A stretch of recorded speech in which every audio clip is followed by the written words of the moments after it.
Assalamualaikum warahmatullahi wabarakatuh.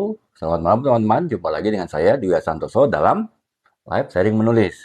Sebelumnya saya mohon maaf ya teman-teman agak mundur setengah jaman lebih karena tadi ada yang harus saya kerjakan sehingga baru bisa mulai jam segini. Tapi nggak apa-apa teman-teman ya. Nanti saya usahakan jam 12 kita selesai dan sehingga kita bisa istirahat ya untuk besok. Mungkin teman-teman banyak kegiatan terutama dari Senin kan apa namanya ada istilah I hate Monday. Mungkin teman-teman ya eh, besok ada yang harus dikerjakan banyak gitu. Bukan boleh saya ya teman-teman. Jadi ya semoga kita bisa selesai materi kali ini jam 12 nanti ya, sesuai dengan rencana saya gitu. Oke teman-teman, seperti biasa sebelum saya mulai materi, kalau teman-teman ada yang ditanyakan, teman-teman bisa menanyakan ya kepada saya apapun terkait dengan dunia tulis menulis ataupun teman-teman juga bisa komentar. Nanti saya akan jawab, saya akan komentari komentar dan pertanyaan teman-teman, kemudian baru kita memulai lagi materi ya. Akan tetapi karena sudah cukup malam, jadi saya langsung mulai aja. Jadi teman-teman nanti kalau yang ditanyakan langsung ditanya ya, nggak perlu tunggu saya selesai penjelasan, langsung aja tanya di kolom komentar. Nanti saya akan coba jawab. Kemudian setelah saya jawab dan teman-teman sudah puas dengan jawaban tersebut, ya kita lanjutkan lagi materi yang kita akan bahas ya. Oke teman-teman, untuk tidak menunda waktu lagi, saya akan membahas teman-teman untuk pembahasan kali ini. Saya ini ya teman-teman ya, kalau 1,5 minggu yang lalu kan kita lebih banyak membahas hal-hal sifatnya teknis ya, hal yang sifatnya metode dalam penulisan ya, dari sifatnya paling basic, dari persiapan sampai dengan suatu tulisan, terutama novel, fiksi itu selesai ditulis ya, itu sesuai dengan sebelumnya ada request dari teman-teman ya, teman-teman minta pembahasan kita waktu itu sudah cukup advance, balik lagi ke basic ya, membahas hal-hal dasar karena ya kebetulan banyak teman-teman yang terlewat live-live saya di awal sehingga ya ingin kembali diulangi hal-hal sifatnya basic ya. Dan kemarin 1 mingguan kita sudah bahas materi penulisan novel, fiksi ataupun cerpen dari tahap yang paling dasar sampai dengan tahap akhir, tahap ending, pembuatan akhir cerita yang menarik ya. Jadi itu mudah-mudahan teman-teman bisa mendapatkan manfaatnya ya. Dan saya juga sudah ini teman-teman beberapa sudah saya buat cuplikannya. Jadi saya selalu ketika selesai live berapa hari kemudian saya buat cuplikannya ya. Katakanlah live 2 jam saya bisa buat sekitar 6 sampai 7 cuplikan. Kemudian sekitar 4-5 menit lah ya per videonya. Kemudian nanti saya upload secara apa namanya bertahap selama berapa hari sehingga nanti saya harapkan sih masuk di beranda teman-teman ya, di FYP teman-teman gitu. Makanya ya saran saya sih teman kalau bisa apa bisa follow akun saya ya karena kemungkinan untuk video-video saya yang cuplikan-cuplikan dari live tadi bisa masuk ke beranda teman-teman itu lebih besar jika teman-teman follow akun saya. Tapi kalau teman-teman mungkin hanya ikut live saya tapi tidak follow, kemungkinan sih agak lebih kecil ya, bahkan cukup kecil video-video saya tadi masuk ke beranda teman-teman gitu. Makanya eh, nah, Kak Rama Maranek, Kakak kalau udah punya tulisan, Kak, terutama Kakak ini ya, buku atau novel kan ya, karena kalau untuk didaftarkan di Perpustakaan Nasional itu seingat saya minimal 40 halaman gitu. Jadi kalau misalnya Kakak masih terbitkan pasti akan mendaftarkan buku yang akan diterbitkan ke Perpustakaan Nasional ya untuk mendapatkan nomor ISBN ya. Nomor ISBN inilah Kak kurang lebih ya, nomor yang di belakang ini kan Kakak sering lihat ya. Apa namanya barcode, kemudian kalau di dalam eh, ini ada nomornya, ini nomor ISBN ya, kalau mungkin kalau kelihatan di layar ya, nomor ISBN ada urutan angka-angka ya, itu nomor ISBN itu ya seperti plat nomor sih kalau teman-teman punya kendaraan ya, motor atau mobil itu kan ada plat nomornya, sama setiap buku pun ada plat nomornya dan setiap judul buku itu beda plat nomornya dengan buku yang lain gitu. Nah itu Kak untuk mendaftarkan ini minimal kalau nggak salah 40-an halaman ya, jadi kalau Kakak kurang lebih ukuran A5 bisa 40-an halaman lebih itu berarti udah bisa didaftarkan. Tapi kalau misalnya masih kurang ya Kakak harus lengkapin lagi ya. Misalnya kalau itu novel ya mungkin agak diperpanjang novelnya. Ataupun kalau itu kumpulan cerpen misalnya ada Kakak punya 4 cerpen misalnya ya, masing-masing 8 halaman, 9 halaman kan di total nggak nyampe 40 halaman ya mungkin Kakak tambah lagi jumlah cerpennya gitu ya. Nah, kemudian kalau untuk memilih penerbit banyak tipsnya sih Kak ya. Jadi yang pertama Kakak harus lihat adalah semakin besar penerbit itu semakin lama Kak untuk di prosesnya ya. Kenapa ya? Karena kan penerbit besar biasanya Ini ya, orang kan biasanya ingin masuk ke penerbit besar, misalnya penerbit Gramedia ataupun penerbit yang lain, karena tujuannya agar bukunya nanti kalau misalnya sudah diterbitkan itu bisa masuk ke Gramedia kan, bisa masuk ke toko-toko buku besar gitu. Itu kalau mau masuk yang kakak punya tujuan untuk agar buku-buku kakak nanti kalau diterbitkan masuk ke toko buku yang besar. Tapi resikonya penerbit besar itu bisa lama kak, karena ada pengalaman teman saya di Mizan ya, Mizan kan ya kurang lebih mungkin dengan Gramedia beda-beda tipis lah ya. Ininya secara ukurannya, skalanya perusahaan itu sekitar setengah tahunan lebih kak untuk diproses baru ada jawaban oke bisa diterbitkan gitu. Tapi kalau kakak mau lebih cepat, walaupun mungkin resikonya tidak bisa masuk beberapa toko-toko buku besar ya. Kayak saya kan novel-novel saya terbitkan di penerbit Insan Cendika Mandiri kan itu penerbit inilah ya bukan penerbit besar sekali, penerbit sedang dan dia memutuskan tidak masuk Gramedia. Kenapa? Karena masuk Gramedia kan ada syarat-syaratnya ya antara lain biaya yang harus dibayarkan ya. Jadi kan ya kalau kita sama lah kalau kita produsen barang mau masukin ke Alfamart, ke Indomart kan ada biaya pendaftaran istilahnya ya. Yaitu sama kalau ke Gramedia pun ada gitu. Jadi mungkin dengan pertimbangan macam-macam akhirnya tidak masuk ke Gramedia. Tapi bagi saya sih nggak masalah karena toh sekarang zaman online ya. Jadi apa namanya nggak perlu ada di Gramedia ataupun toko buku besar lain pun juga nggak masalah gitu. Apalagi kan kita lihat ya toko buku besar saingan Gramedia pun sekarang sudah tutup ya kakak. Kalau pernah dengar ya yang singkat apa inisialnya GA ya itu kan tutup padahal besar sekali ya. Jadi ya mungkin ya sekarang tren orang membeli buku sudah banyak online ya. Jadi itu tergantung si kakak mau beli yang mana. Kalau kakak mau beli agak menengah ya penerbit menengah kemungkinan bisa lebih cepat. Mungkin beberapa bulan sudah bisa diterbitkan gitu. Atau kalau kakak mau lebih cepat lagi, kakak bisa pilih penerbit online ya kan. Kalau sekarang kan udah cukup ada beberapa penerbit online ya kayak mungkin kakak yang paling yang paling terkenal itu Guepedia ya mungkin kakak pernah lihat juga tuh di ini apa namanya di TikTok kan dia kayaknya ada akun TikTok deh sering buat VT juga gitu. Nah itu cepat kak. Kakak cukup kakak ini ya download aplikasinya dia, kemudian kakak ngirim materi, kemudian progres gimana progresi penerbitnya sampai dengan kemudian terbit, kemudian setelah terbit informasi buku yang terjual berapa, kemudian juga sampai dengan apa namanya tuh royalti yang terima berapa itu ada semua kak, tinggal lihat aplikasinya aja ya. Nah hanya memang itu kak kalau toko apa penerbit online itu dia pasti tidak ada di toko buku, bahkan toko buku yang menengah kecil pun nggak ada, karena dia hanya jual di tokonya sendiri. Karena dia biasanya jualnya ini online kak, jadi dia kalau ada orderan, baru nanti dia cetak gitu. Jadi misalnya dia buku kakak dipasang di website dia, ataupun juga dia kan dulu punya toko di TikTok Shop, ataupun juga di marketplace yang lain ya, warna-warna yang lain gitu, selain TikTok Shop. Nah itu kalau ada orang beli, order baru dia cetak gitu. Makanya cetaknya digital Kak. Jadi bukan cetak offset ya. Kalau buku yang apa namanya buku-buku yang dicetak dalam jumlah banyak kan biasanya cetakan offset ya percetakan jadi dia nggak pakai digital kali ini pakai digital makanya bisa cetak satu ataupun dua gitu nah itu hanya memang dia cepat kak sekitar 2 minggu 3 minggu bisa terbit kalau memang dianggap buku kakak itu layak diterbitkan ya kenapa karena kan dia nggak butuh ini kak jadi dia tidak punya stok buku ya dia akan cetak buku kalau ada pembeli gitu sehingga resikonya kalau dia menerbitkan buku nggak laku dia nggak ada resiko ya paling resikonya dia kan sudah bikin cover dia sudah bikin layoutnya buku kakak kemudian dia sudah promosi buku kakak di apa di berbagai sosial media dia tapi nggak laku itu nggak terlalu masalah gitu beda kalau toko buku yang offline itu kan dia harus cetak buku minimal 1.000 gitu kan kalau misalnya laku kalau nggak laku kan berarti yang menanggung kerugian si penerbit kan ya makanya dia lebih lebih lama gitu dalam menseleksinya. Dia lebih harus meyakinkan dulu bahwa buku ini bisa dijual minimal di cetakan pertama, baru dia ini gitu, baru dia cetak buku kita gitu. Jadi ya, ya itu sih Kak Ali ya kalau misalnya apa namanya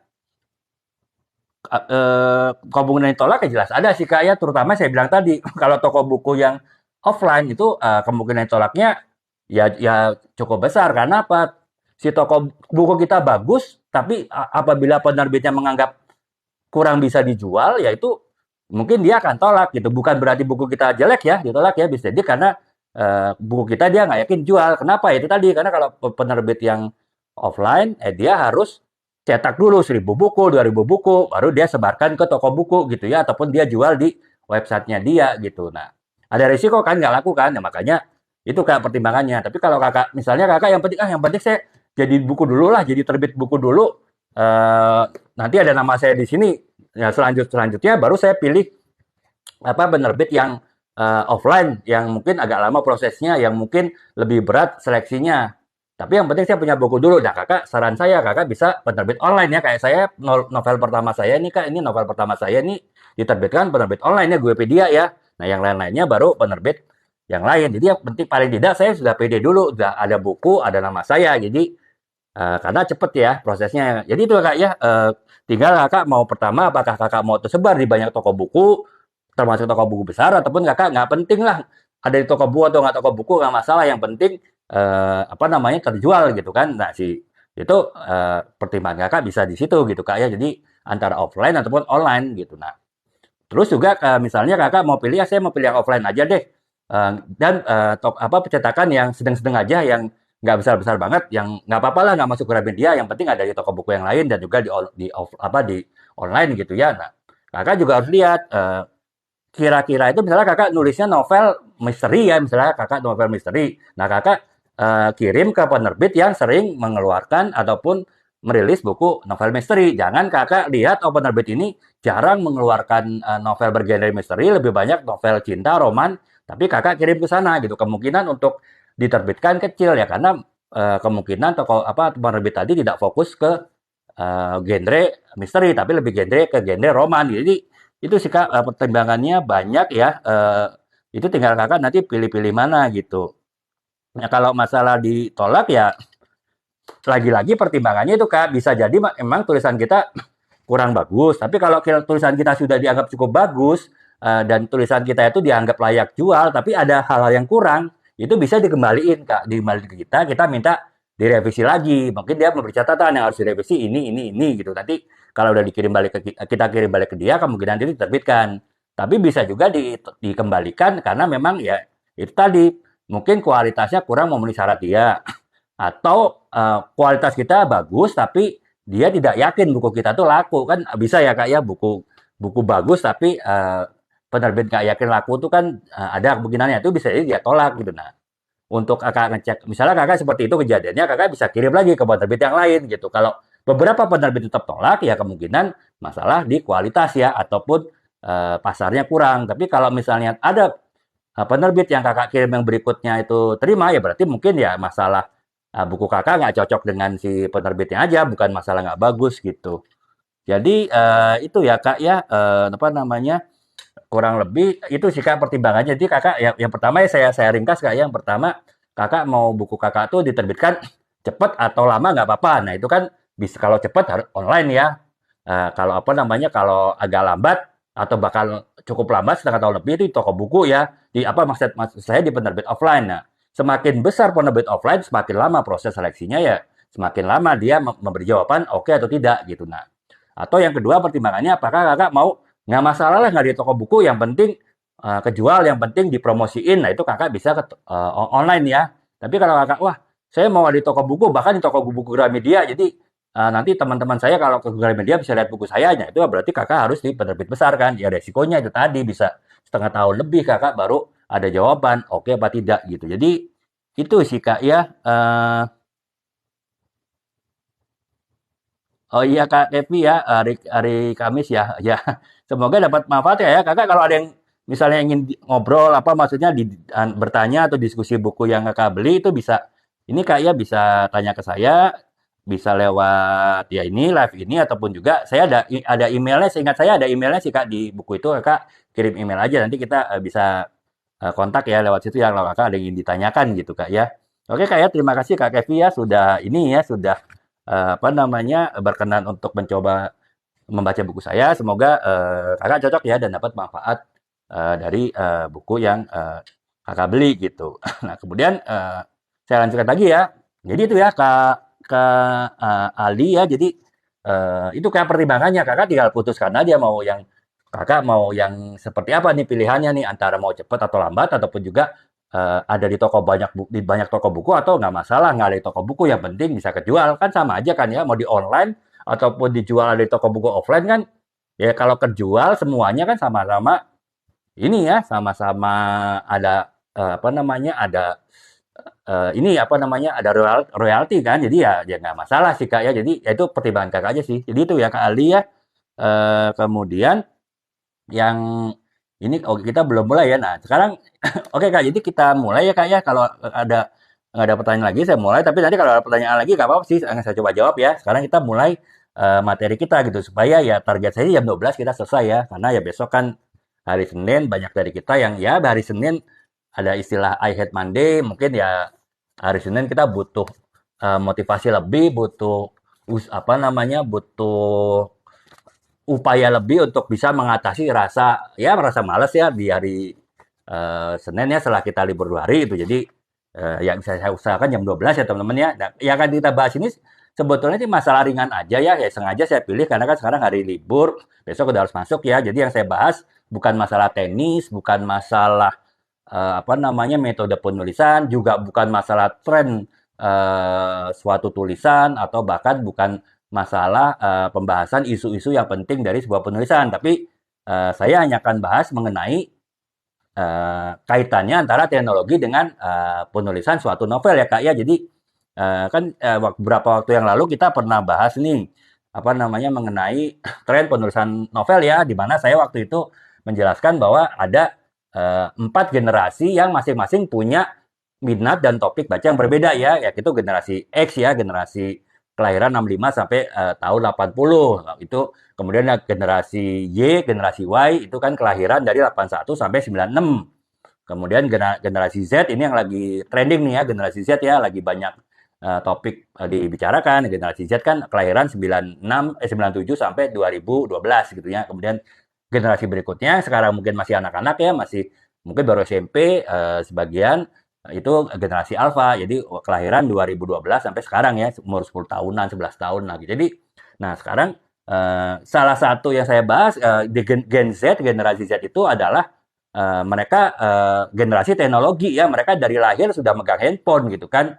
Karena kelahiran tahun 96 97 kan handphone tahun segitu sudah mulai ada kan, walaupun masih mahal dan masih belum smartphone gitu. Jadi mereka sudah kenal internet dari lahir, kemudian bahkan mereka sudah ketika mereka dalam kandungan mamanya juga sudah terpapar WiFi ya, karena waktu itu kan ya walaupun belum banyak WiFi sudah ada gitu. Kemudian jadi internet mereka sudah biasa. Nah itu mereka sangat dengan teknologi itu. Makanya ya yang akan saya kalau kembangkan layar Aruni Asa itu ini kak ya. Jadi ini buku ini kak sebetulnya buku strategi marketing buat UMKM ya. Jadi apa namanya buku ini saya membahasnya sih lebih kepada menggunakan pendekatan branding dan marketing ya.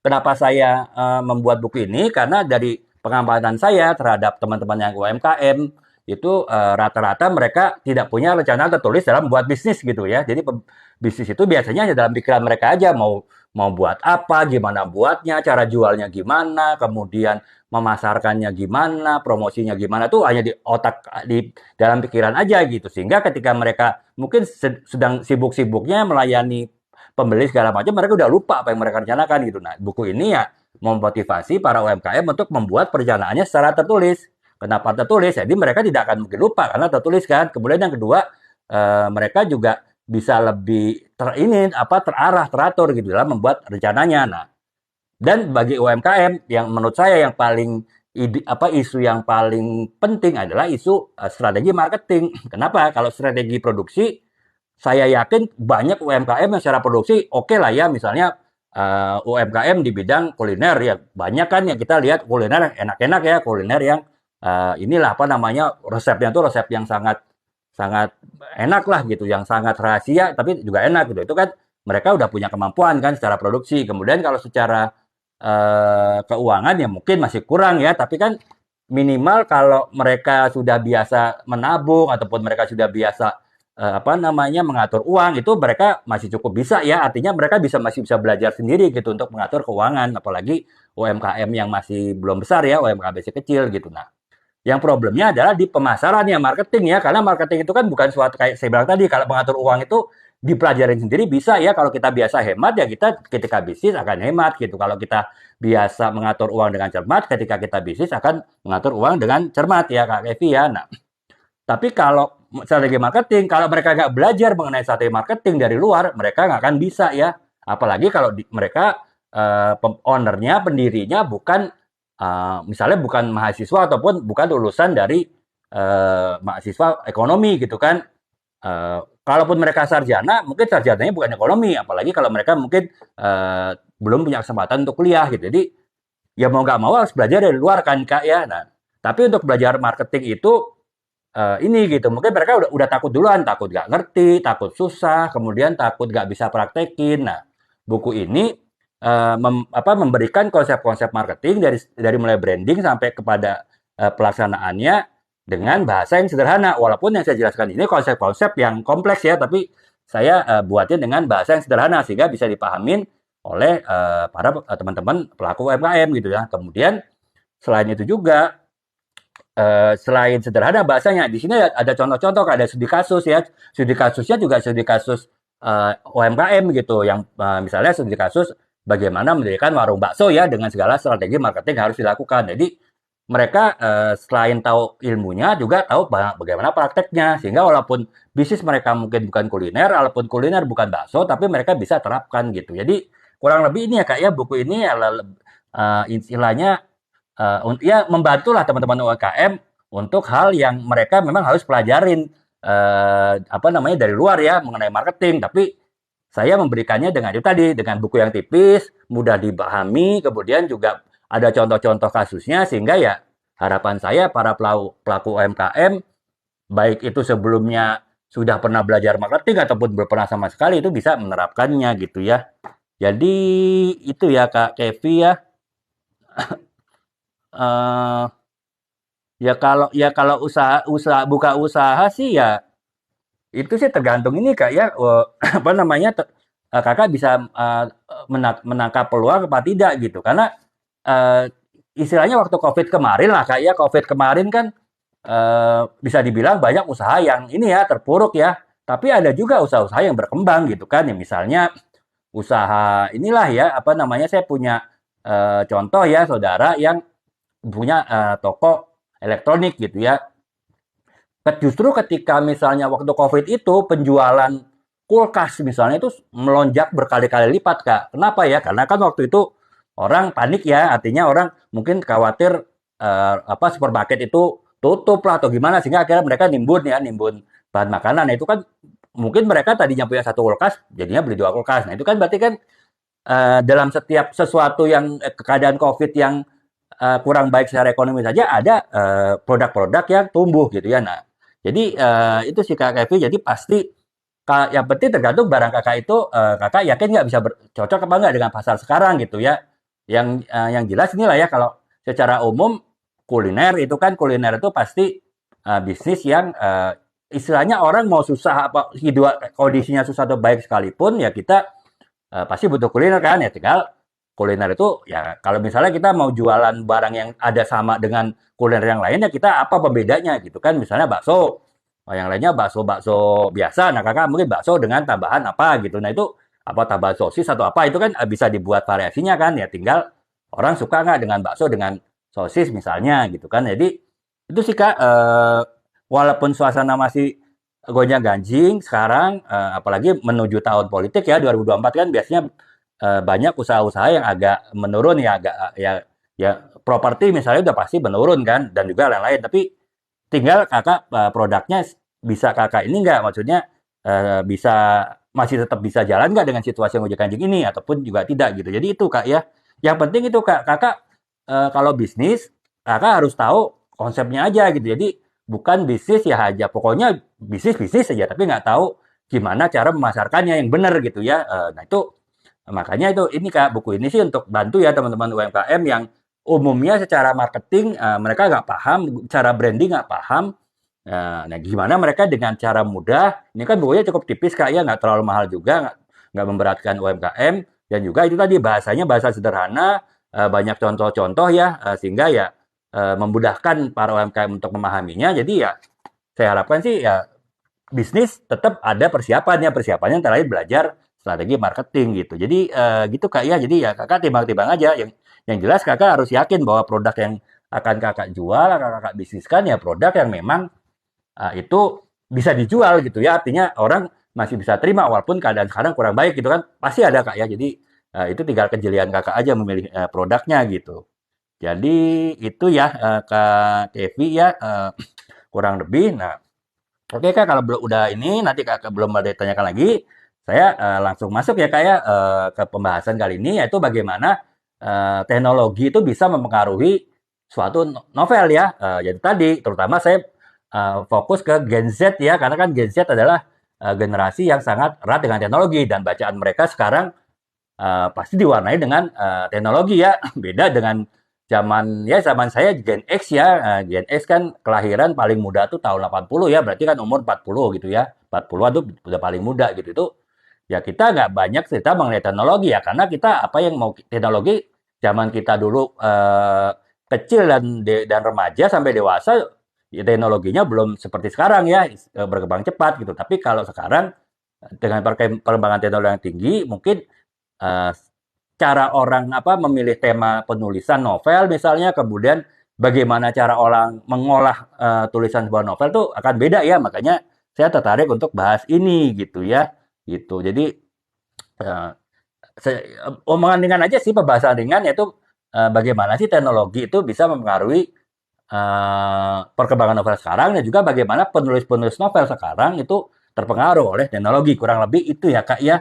Jadi apa namanya pengaruh dari sebuah teknologi itu bisa berpengaruh banyak hal ya di dalam sebuah novel ya. Yang pertama misalnya bagaimana menggali ide. Dan menggali ide itu bisa beda ya dengan zaman dulu sebelum teknologi berkembang. Misalnya yang agak ekstrim lah ya, saya bahas misalnya bagaimana cara mencari jodoh gitu kan, misalnya dalam sebuah novel. Kalau dulu kan ya pasti yang namanya blended itu ataupun kencan buta ya, kencannya kita tidak saling kenal tapi kita ya inilah apa saling bisa saling ngobrol antara pria dan wanita dengan harapan mungkin kalau cocok bisa jadi berlanjut ya, jadi kekasih gitu kan. Nah itu kan biasanya dicomblangin kan, kita nggak bisa cari sendiri gitu kan.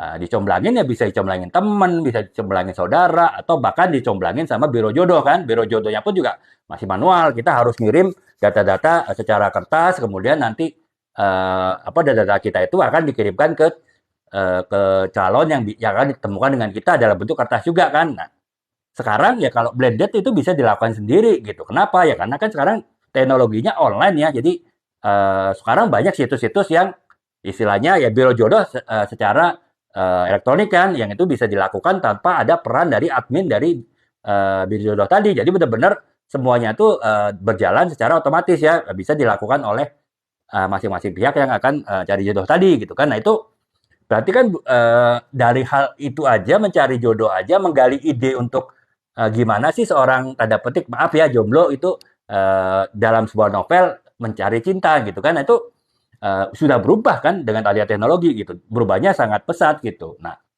itu apa namanya?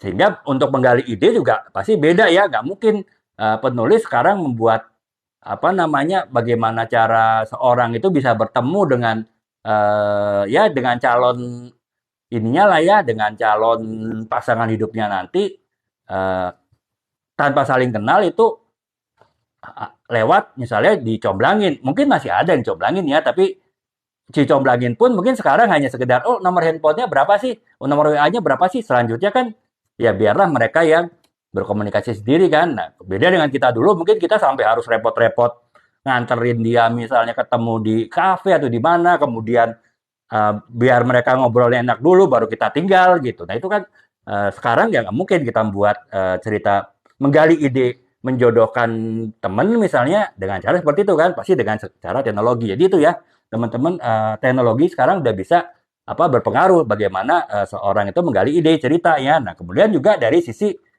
setelah idenya ada, kemudian bagaimana mengolah ceritanya ya, bagaimana kita apa membuat alur cerita, bagaimana kita membuat penokohannya, apa tokoh-tokoh utama, tokoh pendukung, tokoh tokoh tambahan, ataupun juga bagaimana kita membuat setting ataupun latar belakang cerita itu semuanya bisa dipengaruhi oleh masalah-masalah teknologi ya, perkembangan teknologi ya. Sedangkan penggalian ide aja bisa dipengaruhi teknologi, apalagi kalau kita bicara itu tadi bagaimana pengembangan tulisannya gitu. Jadi itu ya teman-teman ya, apa namanya, kurang lebih gambaran mengapa teknologi itu, ya sangat sekarang jadi cukup isu lah ya bagi bagi seorang penulis, yaitu bagaimana seorang penulis itu mencari ide dan menulis, juga bagi konsumennya, apa, bagi pembaca ya, karena pembaca pun juga sekarang minatnya dipengaruhi pasti oleh teknologi ya. Mungkin kalau misalnya di dalam suatu novel apa tidak membahas teknologi misalnya ya, inilah ya misalnya teknologi pacaran konvensional yang dulu lah surat menyurat gitu mungkin sudah nggak menarik ya.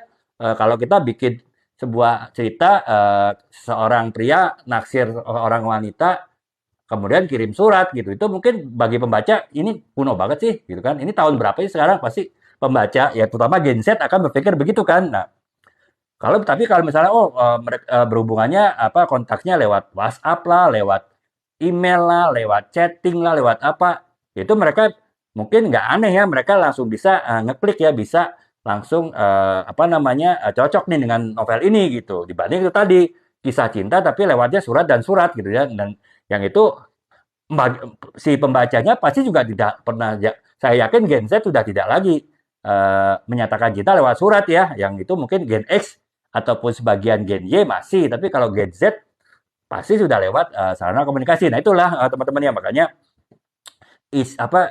tema sebuah novel cinta sekalipun pasti sudah mulai bergeser ya dengan adanya teknologi gitu. Nah sekarang saya akan jelaskan nih apa namanya beberapa genre yang tumbuh dan berkembang dengan adanya perkembangan teknologi. Demikian juga genre yang bersifat tradisional seperti genre novel roman ya, novel percintaan kan dari zaman dahulu kala semenjak novel itu ada sekitar 500 tahun yang lalu pun itu genre cinta udah pasti ada ya, karena kan ya itu adalah ya itu kodrat manusia kan. Tapi kan ada tapi di tahun-tahun sekarang kan muncul genre-genre baru ya, genre science fiction, kemudian genre fantasi gitu. Itu kan adalah sebuah genre baru. Nah, itu baik genre lama, genre klasik ataupun genre yang kekinian itu semuanya pasti terpengaruh oleh perkembangan teknologi ya.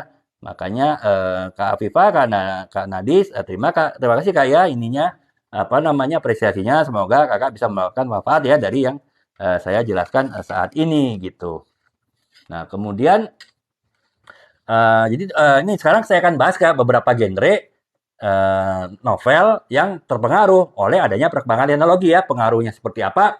Tentu berbeda-beda ya, tergantung genrenya. Makanya saya akan jelaskan nih satu persatu supaya ada gambaran bahwa perkembangan teknologi itu ternyata berpengaruh pada banyak hal ya, termasuk dalam penulisan sebuah novel di berbagai genre. Nah, sekarang kita bahas genre fiksi ilmiah ya Kak ya. Genre fiksi ilmiah kan adalah genre yang relatif baru ya, mungkin baru ada ya sekitar ya belum belum sampai satu abad lah ya ada genre fiksi ilmiah. Karena apa ya? Kita mengalami perkembangan pesat itu kan baru 50 tahun 100 tahun ini kan ya semenjak adanya revolusi industri lah ya, kalau kakak yang kuliah di ekonomi pasti pernah belajar lah ekonomi makro kan ada tahun 1800-an itu revolusi industri, kemudian yang tadinya pabrik itu dengan tangan dengan manual mulai dengan mesin, walaupun mesinnya masih mesin kuno ya. Nah itu kan di tahun 1800 akhir. Nah itu ya setelah itu barulah teknologi itu berkembang kan, mobil pun juga baru mulai diproduksi massal ya awal 1900 kan. Nah semenjak itulah apa namanya genre fiksi ilmiah sudah mulai berkembang ya sedikit demi sedikit setelah adanya teknologi. Dan setelah adanya teknologi yang lebih canggih lagi, teknologi digital ya, genre fiksi ilmiah lebih berkembang lagi. Karena apa? Kalau kakak mungkin pernah ini ya belajar ya, kalau ataupun pernah dengar nih kalau perkembangan teknologi manual itu lama kak ya. Artinya misalnya mobil dari mobil bensin itu kan, mobil bensin itu ditemukan 1900 awal kan. Kemudian sekarang mobil listrik. Itu kan berarti udah 100 tahun semenjak ada mobil, baru mesin mobil itu bergerak ataupun berpindah secara total revolusioner dari mobil bensin ke mobil listrik kan. Itu pun sekarang mobil listrik masih banyak. Nah itu kan berarti lama ya teman-temannya perkembangan teknologi yang masih sifatnya manual, belum digital tuh, antara teknologi yang lama dengan yang baru itu lama gitu. Tapi kalau kita bicara teknologi digital itu perkembangannya sangat cepat ya. Contoh teman-teman ya, kalau teman-teman mungkin tahun 2000 awal itu tahun 1500 akhir masih ingat kita berkomunikasi lewat apa? Ya masih lewat pager ya. Kalau teman-teman Gen Z mungkin nggak tahu pager itu apaan gitu. Jadi pager itu semacam ya kecil ya kayak handphone, tapi dia kita tidak bisa komunikasi secara suara, kita hanya bisa komunikasi teks ya seperti SMS gitu. Itu pun kita nggak bisa ngetik sendiri dari alat pager itu. Jadi kita kalau kita mau kirim pesan ke teman kita yang punya nomor pager tertentu ya kita telepon ke operator pagernya. Misalnya Kak, saya mau tolong dok kasih pesan ke nomor sekian sekian sekian pesannya ini. Jadi ya seperti kita kirim telegram lah ya, kirim telegram tapi begitu dikirim sama si kakak operatornya itu langsung masuk ke pagernya si ini gitu, pagernya si penerima yang kita tujukan. Jadi itu ya kak ya kurang lebih gitulah. Itu tahun 9 tahun 2000 itu masih ada gitu pager. Saya ingat banget tuh tahun 2000 masih pakai pager kan. Tapi sekarang tahun 2023 itu baru 20 tahun, itu sudah berubah total ya. Udah kita komunikasi langsung dengan smartphone. Bahkan kalau itu kan pager itu kayak SMS. Dan sekarang kita udah nggak main SMS, kita udah main bisa kirim video, bisa kirim apa namanya, bisa kirim suara gitu kan, bisa dan alat komunikasi itu bisa buat macam-macam. Sekarang bisa buat olah edit video, bisa edit macam-macam, bisa buat segala macam apa namanya fungsi yang tahun 20 tahun yang lalu itu masih bentuknya pager hanya untuk kirim pesan seperti SMS gitu. Jadi itu ya kayak perkembangan teknologi digital tuh makin lama makin cepat ya. Ya termasuk misalnya komputer ya. Komputer sekarang perkembangannya apa namanya prosesor itu mungkin tiap tahun 2 tahun ada prosesor baru, ada prosesor prosesor apa maaf maaf Pak, ya prosesor baru kan ya teman-teman. Jadi perkembangan digital itu sangat cepat gitu ya. Makanya fiksi ilmiah itu ya berkembang baru-baru ini ya ketika teknologi sudah mulai digital karena apa namanya perkembangan eh, teknologi cepat sehingga otomatis akan mempengaruhi dunia terus menulis ya dan adanya muncul genre fiksi ilmiah gitu. Nah, genre fiksi ilmiah sih intinya adalah sebuah genre novel yang dia berfokus pada perkembangan teknologi ya. Jadi si penulis itu biasanya melihat teknologi apa yang ada sekarang, kemudian dia membayangkan nih dalam berapa tahun ke depan, 10 tahun, 20 tahun, 40 tahun atau lebih ke depan itu akan seperti apa teknologinya dan kemudian dia buat buat novel berdasarkan perkiraan dia dari perkembangan ekonomi 40 tahun yang lalu. Yaitu seperti misalnya ada novel tahu apa judul novelnya itu 1984 ya Kak ya yang nulis itu adalah ini yang nulis itu si George Orwell ya. Jadi George Orwell dia menulis novel 1984. Waktu itu dia menulis mengenai teknologi yang bisa mengawasi masyarakat gitu. Jadi ya istilahnya inilah ya teknologi itu bisa ngawasin tindakan kita lah ya. Ya tahun 84 kan ya kakak tahu ya komputer masih komputer yang kuno gitu ya.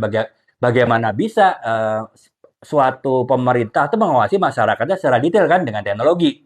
Karena ya itu tadi CCTV juga belum banyak, itu pun CCTV masih manual ya, masih pakai kaset rekaman yang pita yang nggak bisa dihubungkan dengan komputer sehingga sangat manual. Tapi dia berbaik si George Orwell tadi membayangkan bahwa kedepannya teknologi itu kan semakin canggih sehingga pemerintah itu dapat mengawasi gerak-gerik kita secara mudah gitu. Nah itu sekarang kan sudah terbukti kayak dengan perkembangan teknologi digital sekarang kita bahkan bisa tidak saja dipantau oleh CCTV ya, CCTV pun sekarang sudah modern sekali ya. Artinya kita bisa dipantau kapan saja dengan CCTV yang sekarang ada di mana-mana gitu. Tapi bahkan satelit pun bisa memantau kita ya. Seperti saya pernah dengar ada satelit, banyak satelit sekarang yang bisa bahkan dia bisa melihat nomor polisi mobil kita ataupun motor kita dari luar angkasa gitu kan. Nah, itu kan kebayang kan. Berarti kita kalau misalnya menjadi target dimata-matai oleh oleh suatu ya organisasi atau pemerintah yang punya akses satelit ya kita sangat mudah kemanapun kita pergi diawasi dengan satelit ya. Kemudian kita juga bisa diawasi dengan ini kalau sekarang kita terasa pakai kartu kredit kan, pakai kartu debit. Nah, ketika kita gesek suatu kartu debit, misalnya kita lagi dalam pencarian gitu, kemudian kita gesek kartu kredit kita atau kartu debit kita di suatu tempat, itu langsung data kita, oh kita sedang transaksi toko mana, langsung dikirim polisi untuk kejar, bisa itu bisa kak ya. Jadi jadi sesuatu yang tahun 84 dulu itu masih hayalannya si pengarangnya George Orwell, tapi ternyata ya sekarang baru 30-40 tahun sudah terbukti ya, ya gitu apa namanya KBM Karya apa namanya Karya Rananda KBM itu isinya rumah tangga doang ya. Itu maksudnya apa ya kak ya KBM ya? Mungkin kakak bisa jelaskan ya di kolom komentar, saya coba jawab kalau memang nanti sudah saya paham ya pertanyaan Kak Ria Rananda ya. Nah, jadi itu ya, Kak, ya, jenis genre yang berkembang karena ada teknologi itu tadi, genre, fiksi ilmiah ya. Jadi kurang lebih fiksi ilmiah itulah ya, genre yang berdasarkan pada perkembangan teknologi sekarang, kemudian dia, penulis yang memprediksikan pada, tahun-tahun ke depan itu akan, apa namanya, seperti apa teknologi dan kemudian dia tulis novel berdasarkan prediksinya tersebut gitu. Untuk sebuah genre fiksi ilmiah ya seperti itu, Kak. Jadi itu, yang sekarang sangat berkembang ya.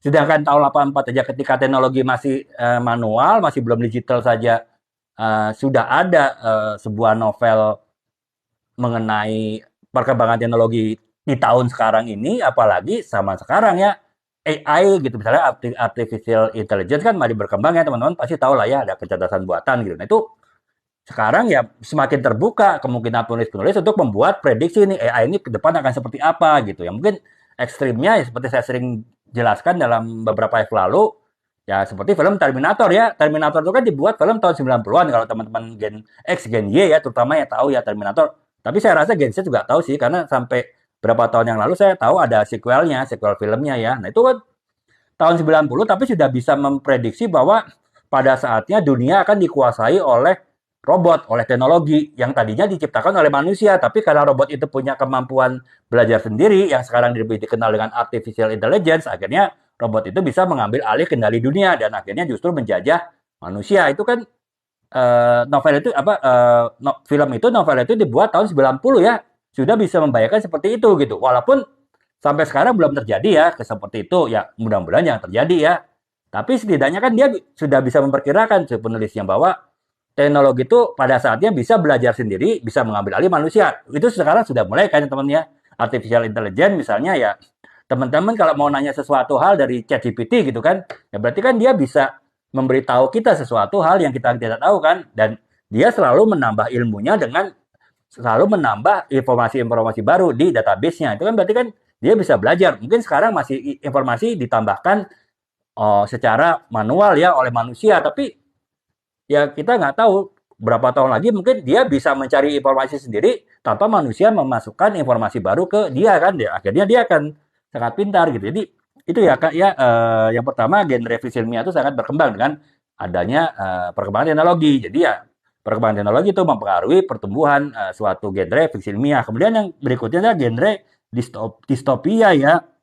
Genre distopia itu adalah apa namanya yang di novel yang berfokus pada cerita kehidupan manusia yang terlalu diatur oleh teknologi ya. Jadi ini sebetulnya sih bagian dari novel fiksi ilmiah, tapi dia lebih fokus kepada itu tadi yang saya jelaskan tadi bahwa teknologi itu pada saatnya akan menguasai kehidupan manusia dan itulah yang dibahas oleh genre distopia ya. Nah itu ya saya bilang tadi contoh yang paling gampang ya tadi film Terminator ya, bagaimana pada suatu saat ya menurut si penulis novelnya kita akan dikuasai dijajah oleh robot yang tadinya kita buat robot itu bisa belajar sendiri, akhirnya dia benar-benar bisa belajar sendiri dan akhirnya bisa menguasai manusia ya. Bahkan waktu itu kan ceritakan kenapa manusia akhirnya bisa dikalahkan karena si robot itu bisa mengambil alih kontrol nuklir ya, sehingga terjadi perang nuklir yang tidak direncanakan oleh manusia karena yang merencanakan itu adalah si robot tadi ya, si robot AI tadi gitu. Nah, itu apa namanya genre distopia ya. Jadi bagian dari sebuah genre fiksi ilmiah, tapi dia lebih fokus kepada bagaimana sebuah teknologi itu terlalu menguasai manusia, akhirnya manusia dikendalikan oleh teknologi. Ya. Itu ya apa namanya. Nah, kemudian yang berikutnya adalah jadi kalau contohnya inilah kayak mungkin kakak belum pernah tahu, saya juga belum pernah tahu sih novel ini. Jadi Brave New World itu dari Aldous Huxley ya. Brave New World yaitu salah satu contoh genre distopia ya. Di genre distopia ini masih cukup baru sih, baru ya mungkin baru 10 tahunan inilah berkembangnya itu tadi ya karena sudah ada tanda petik kekhawatiran manusia bahwa pada saatnya manusia akan terlalu tergantung teknologi, manusia akan dikendalikan oleh teknologi dan itu membuat suatu subgenre novel baru ya, novel distopia gitu. Nah, kemudian pengaruh dari teknologi lagi yang kemudian apa namanya mengembangkan genre-genre baru dari sebuah novel ya, terutama novel fiksi ilmiah itu adalah genre cyberpunk ya. Jadi genre cyberpunk itu adalah apa namanya? eh, jadi dia fokusnya pada adanya perkembangan teknologi dan bagaimana pengaruhnya kepada masyarakat. Jadi ya hampir sama dengan distopia sih. Hanya kalau distopia tadi kan itu benar-benar menggambarkan ketergantungan manusia dengan teknologi. Tapi kalau si genre cyberpunk tadi dia ya lebih kepada bagaimana manusia itu apa namanya menggunakan teknologi tinggi dan bagaimana teknologi tinggi itu mempengaruhi perkembangan manusia. Jadi belum tentu negatif ya. Kalau tadi yang genre distopia udah pasti negatif, manusia tergantung teknologi, manusia dikendalikan teknologi itu sudah pasti ini ya sudah pasti itu adalah suatu hal yang negatif. Tapi kalau genre punk cyberpunk tadi di mana manusia menggunakan teknologi dan bagaimana manusia itu apa namanya kemudian mempunyai terdampak pengaruhnya terhadap teknologi itu bisa negatif, bisa positif ya. Jadi tapi intinya sama sih artinya eh, novel ini tetap fokus kepada cerita mengenai teknologi gitu ya. Jadi kurang lebih itu. Nah, kemudian yang ini contohnya lagi itu eh, apa novel Neuromance ya dari William Gibson. Jadi yang itu menjelaskan bagaimana manusia bisa terhubung ataupun kontak secara virtual ya. Dan hebatnya novel ini dibuat tahun 80-an teman-teman. Jadi awal 80-an waktu itu internet belum ada ya. Internet itu baru ada 90-an kan. 80-an udah ada tapi kayaknya penggunaannya masih militer lah. Jadi masih penggunaan yang spesifik ya, bukan untuk umum gitu. Nah.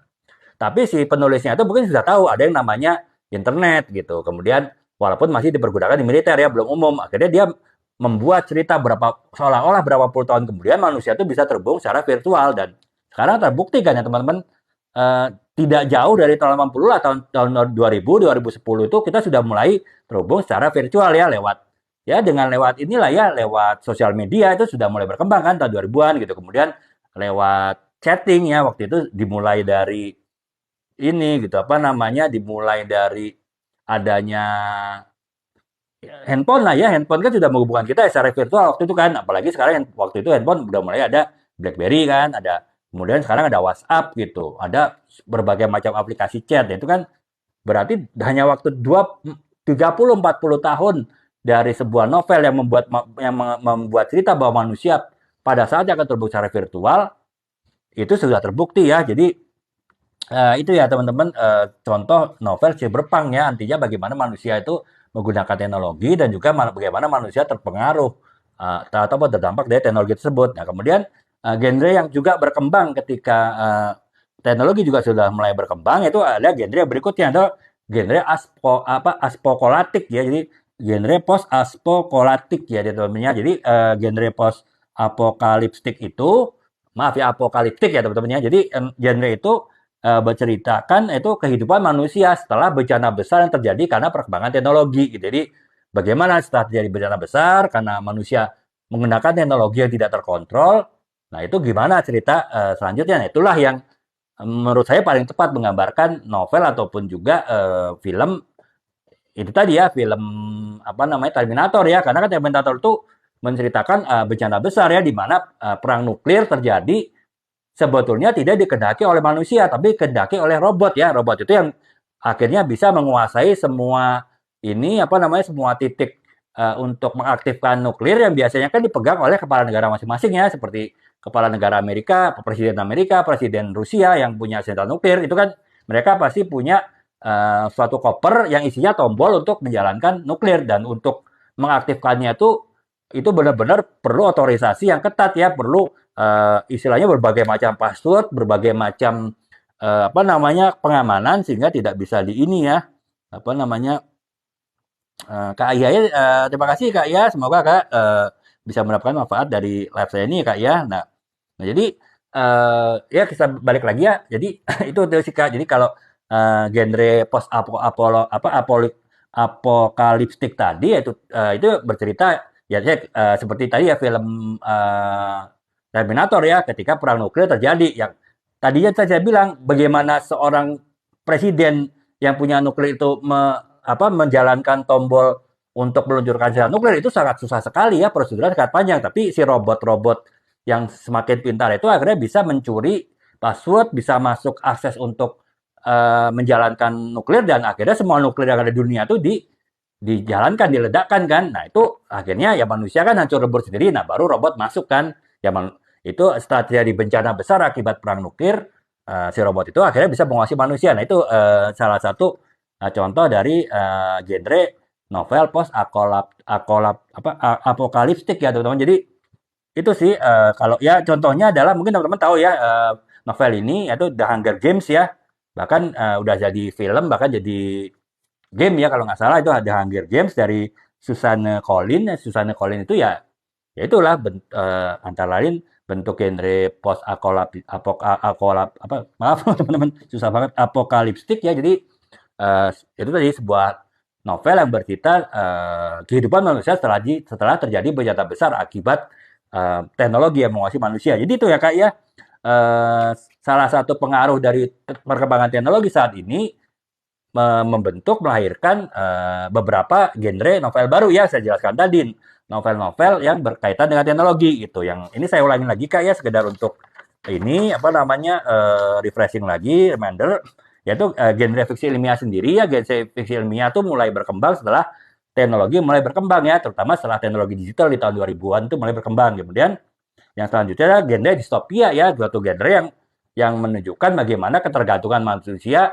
terhadap teknologi sehingga manusia akhirnya diatur oleh teknologi. Kemudian yang selanjutnya adalah genre cyberpunk. Jadi suatu genre novel yang menceritakan bagaimana manusia itu memanfaatkan ataupun menggunakan teknologi dan bagaimana kemudian manusia terdampak oleh teknologi tersebut. Dan yang terakhir adalah genre post apokaliptik, yaitu ya itu tadi genre yang menceritakan bagaimana kehidupan manusia setelah terjadi bencana karena teknologi yang pada akhirnya menguasai manusia. Jadi itu Kak ya 4 genre yang tumbuh setelah adanya perkembangan teknologi, terutama teknologi digital ya.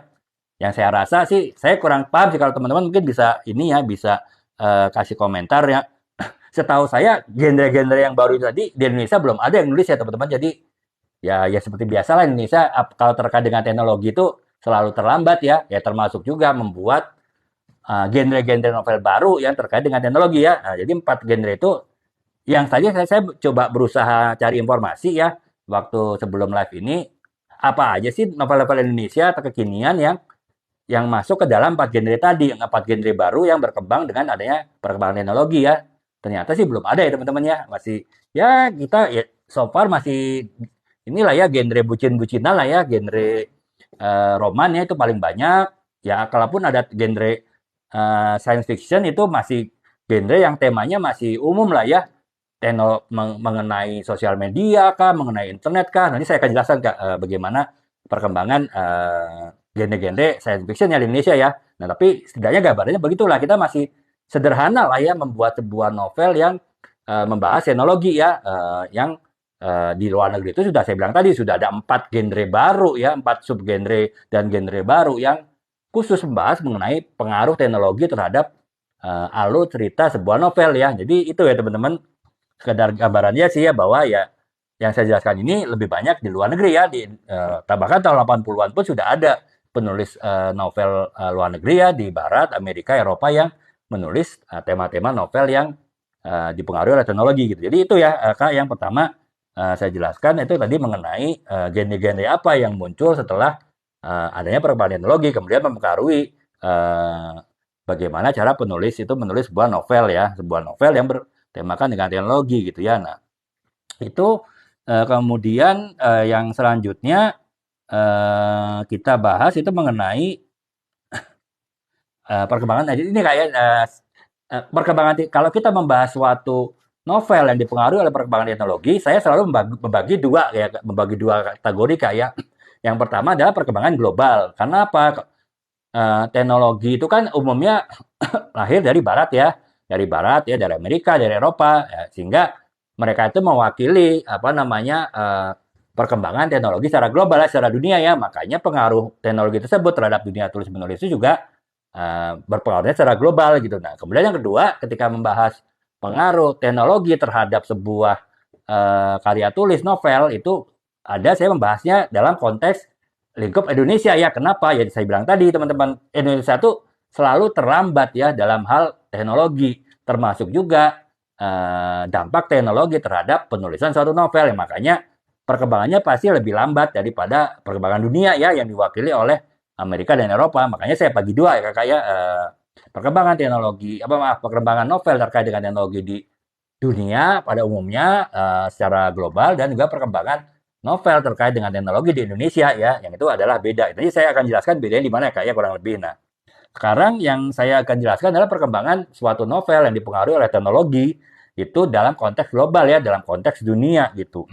Nah, yang pertama adalah keberadaan internet ya. Jadi umumnya novel-novel di luar negeri yang berkait dengan teknologi itu membahas mengenai keberadaan internet. Kalau itu uh, memang Indonesia pun sekarang sudah pasti membahasnya internet, kayak novel-novel tahun 2010-an sampai sekarang dia membahas internet. Tapi kan jadi tadi saya bilang Kak, kita terlambat sekali ya karena kita baru membahas novel-novel yang terkait yang ada tema-tema internet itu baru tahun 2010 ya. Sementara tadi saya jelaskan pada tahun 80-an aja novel yang berjudul 1984 itu sudah membahas mengenai bagaimana manusia nanti akan diawasi dengan teknologi digital ya, dengan teknologi internet ya, dalam segala aktivitas kita itu, baik keberadaan fisik kita yang bisa bahkan dipantau oleh satelit ya, yang satelit saya bilang tadi bisa baca sampai nomor polisi mobil kita atau motor kita, itu bisa dia baca dari ruang angkasa gitu kan.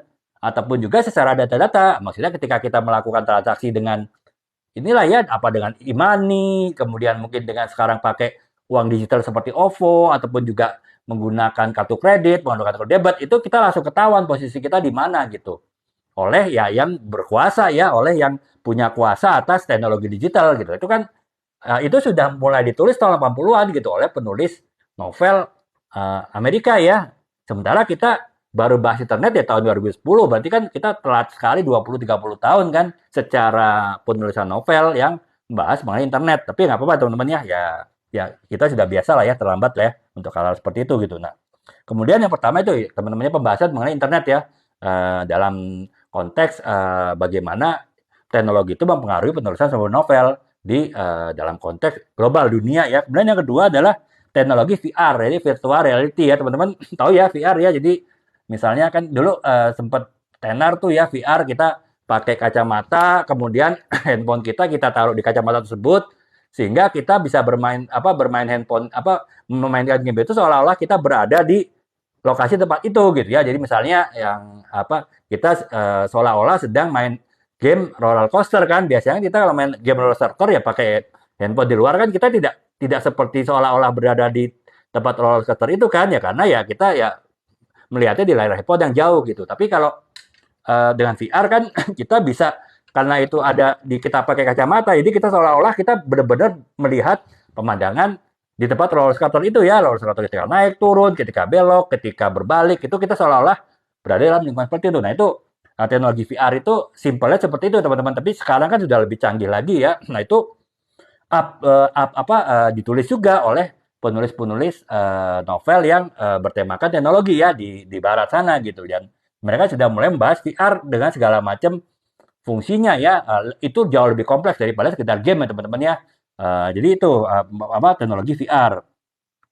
Kemudian juga kemudian kemajuan teknologi smartphone ya, itu baik itu sosial media, baik itu kemudian adanya komunikasi chatting instan dan juga lain-lain itu sudah dibahas ya dalam novel-novel global. Jadi teman-temannya saat ini novel-novel global membahas teknologi itu sudah yang di topik utamanya biasanya terkait dengan internet, kemudian penggunaan VR ya, virtual reality, dan yang ketiga adalah kemajuan teknologi komunikasi ya, komunikasi digital seluler ya. Jadi apakah itu smartphone, sosial media, ataupun juga pesan-pesan instan ya. Jadi itu teman-teman biasanya berkisar di situ. Dan seperti saya bilang tadi, itu sudah dimulai dari tahun 80-an ya oleh penulis-penulis di barat ya. Sementara kita tahun 2010-an baru mulai menulis novel yang ada unsur-unsur teknologinya gitu. Dan itu pun juga pembahasannya masih belum sekompleks yang saya bilang tadi ya, seperti di barat ya. Yang pertama misalnya kita masih membahas mengenai perkembangan ini perkembangan digitalisasi dan e-book ya. Jadi ya misalnya diceritakan dalam sebuah novel itu seseorang itu membaca buku lewat e-book lagi, apakah lewat tablet, apakah lewat handphone ya. Jadi bukan lewat buku. Nah, itu baru baru sebatas itu kan. Sementara e-book itu di luar mungkin entah udah tahun 1990-an itu sudah ada yang namanya e-book kan di luar negeri gitu. Kemudian yang kedua adalah media sosial. Ya, media sosial itu tadi lebih kepada misalnya bagaimana seseorang, misalnya kalau novel romannya, novel cinta, seseorang itu bertemu dengan pacarnya tadinya lewat sosial media, ataupun bukan mungkin lewat ini ya, apa namanya, lewat teknologi, lewat aplikasi dating ya, aplikasi blind blind blind date ya, itu seperti itu sih. Jadi kita lebih kedua itu sih sebenarnya. Yang pertama mengenai e-book, digitalisasi dan juga e-book. Ya mungkin tidak berceritakan, oh dia menulis itu dengan laptop, dia menulis itu dengan handphone, dengan tablet. Ya seperti itulah ya, masih seperti itulah. Kebanyakan novel-novel di Indonesia yang berbau-bau di teknologi ya. Kemudian yang kedua ya sosial media sih. Apakah penggunaan sosial media ataupun juga dampak sosial media bagi kehidupan tokoh-tokoh dari novel tersebut gitu ya. Bahas Palestina.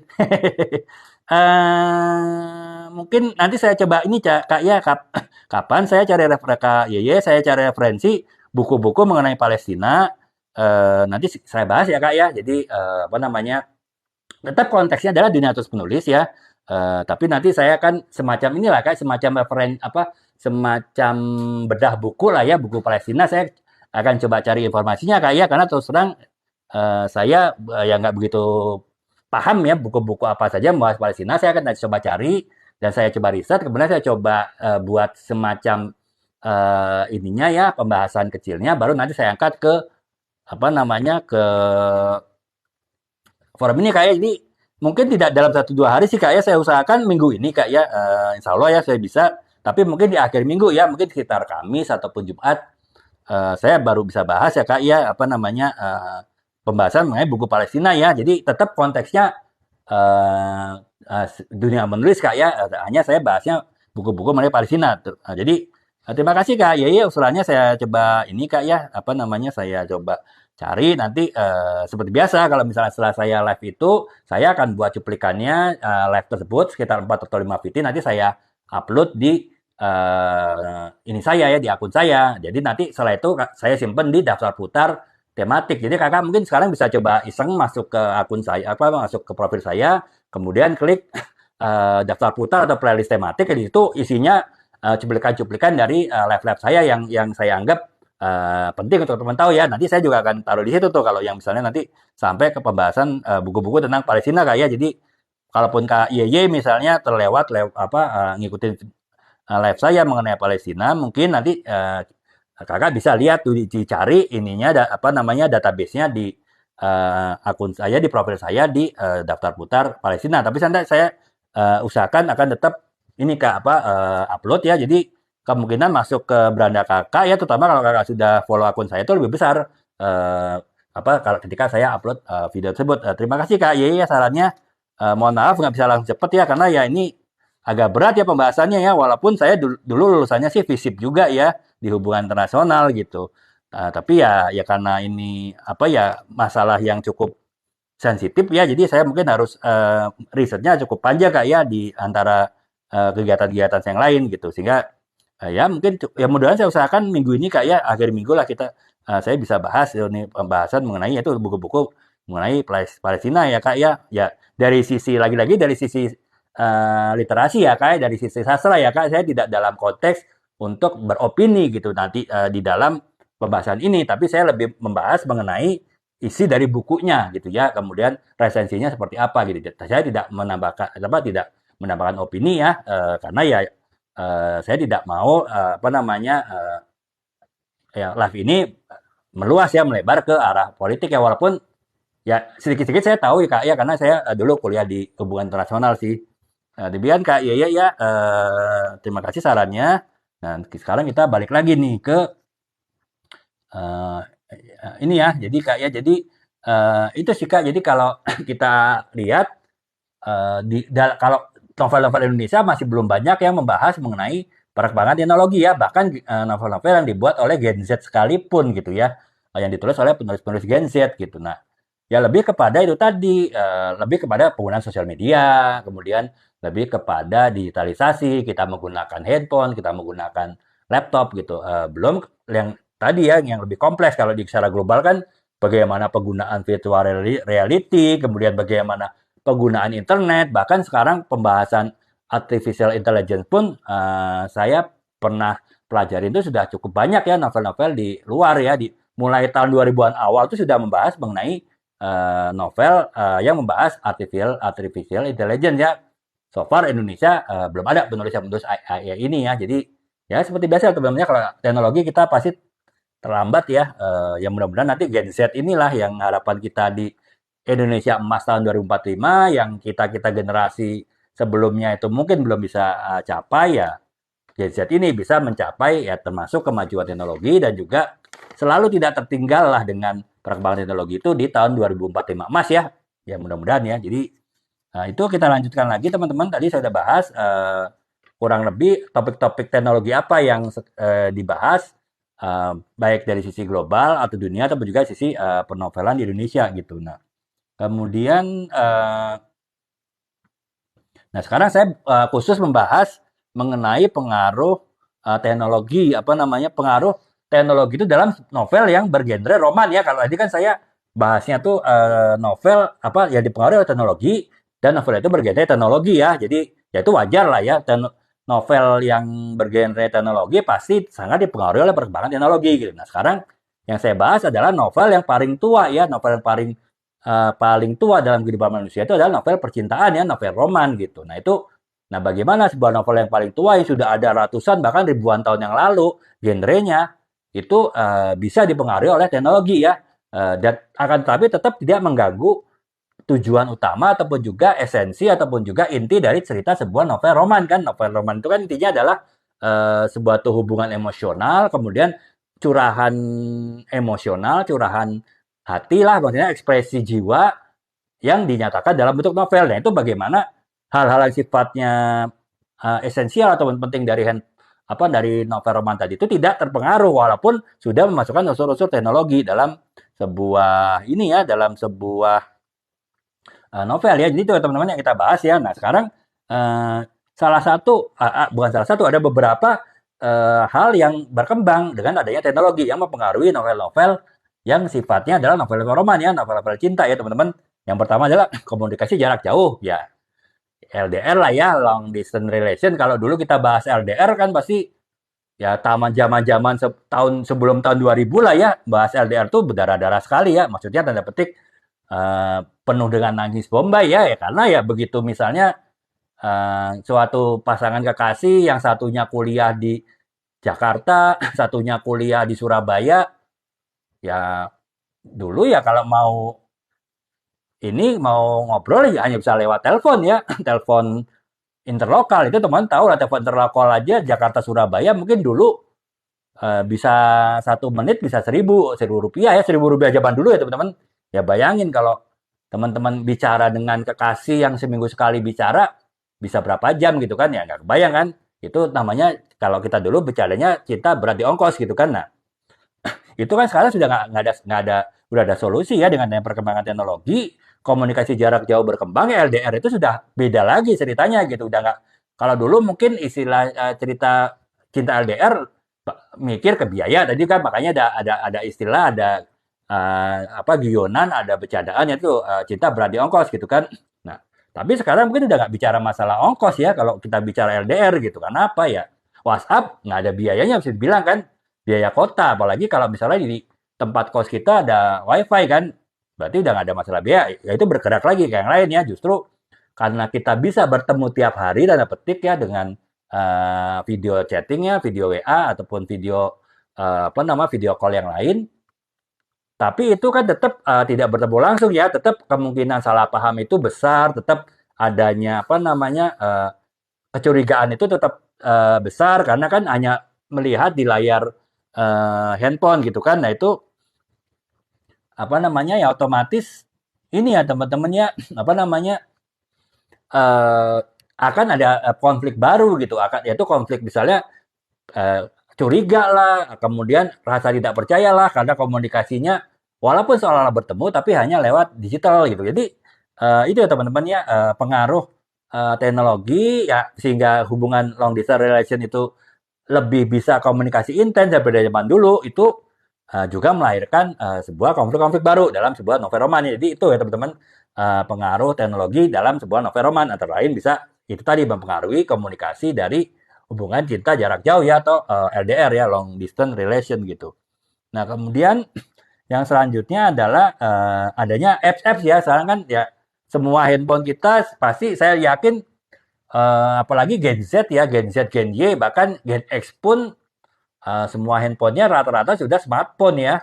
Dan smartphone ya pasti ada aplikasi kan. Nah, sekarang aplikasi udah macam-macam. Nah, aplikasi itu bisa mempengaruhi sebuah cerita novel roman. Seperti saya bilang tadi ya, sekarang ada aplikasi yang untuk blind dating ya, ya apa namanya kencan buta ya, yang dulu benar-benar buta karena kita nggak akan ketemu apa nggak tahu siapa yang akan kita temuin itu sampai kita benar-benar ketemu di suatu tempat dengan orang yang dicomblangin oleh teman atau saudara kita gitu. Tapi kalau sekarang tanpa harus comblangin udah bisa kontak-kontak sendiri lewat aplikasi biro jodoh kan, biro jodoh online gitu kan. Nah itu berarti kan otomatis mempengaruhi juga. Jadi istilahnya cerita-cerita mengenai jombloan jomblowati bagaimana mereka mencari pujaan hati ya dengan teknologi digital itu sudah berbeda ya dengan cerita para veteran jombloan jomblowati dulu ketika zaman masih pakai pager ya atau bahkan masih pakai telepon rumah gitu kan yang ya apa namanya cerita istilahnya suka dukanya kisah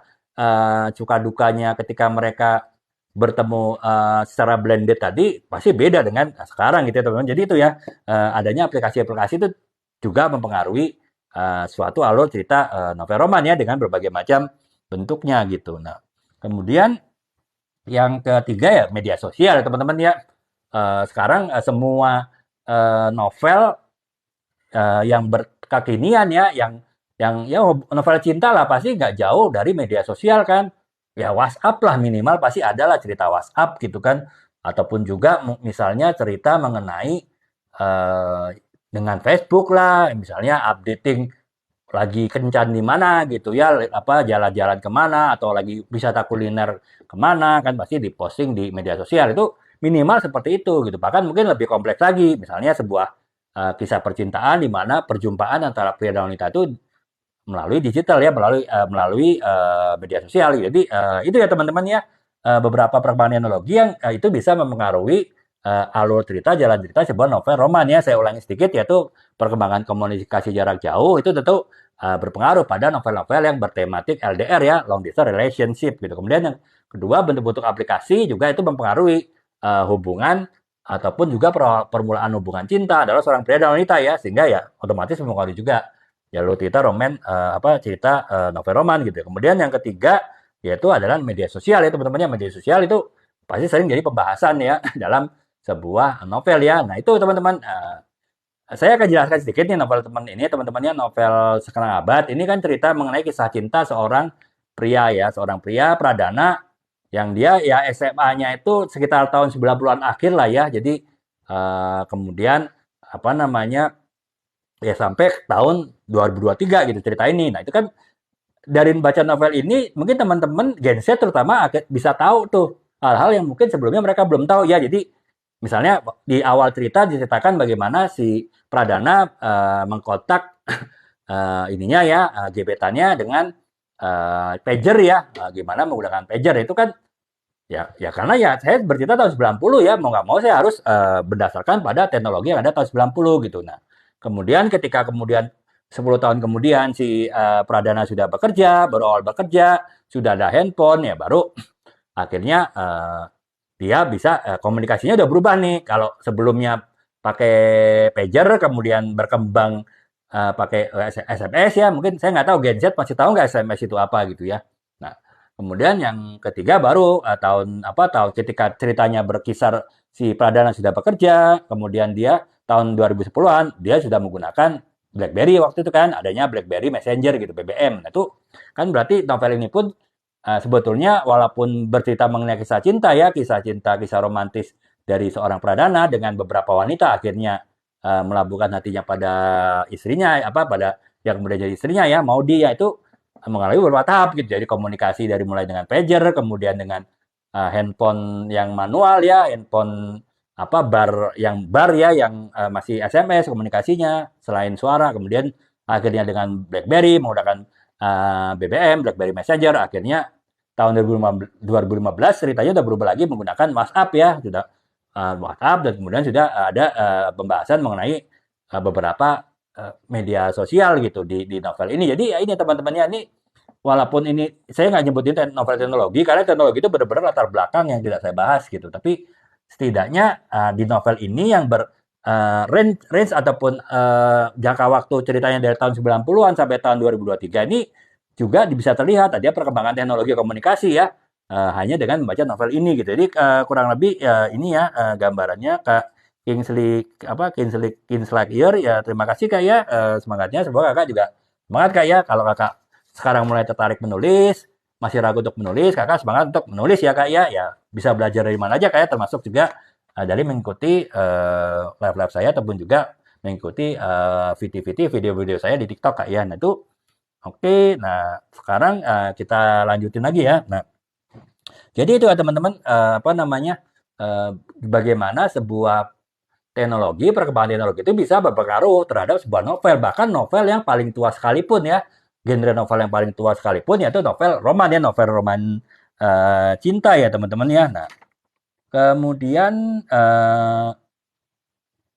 nah jadi itu ya teman-teman, sekarang kita bahas nih.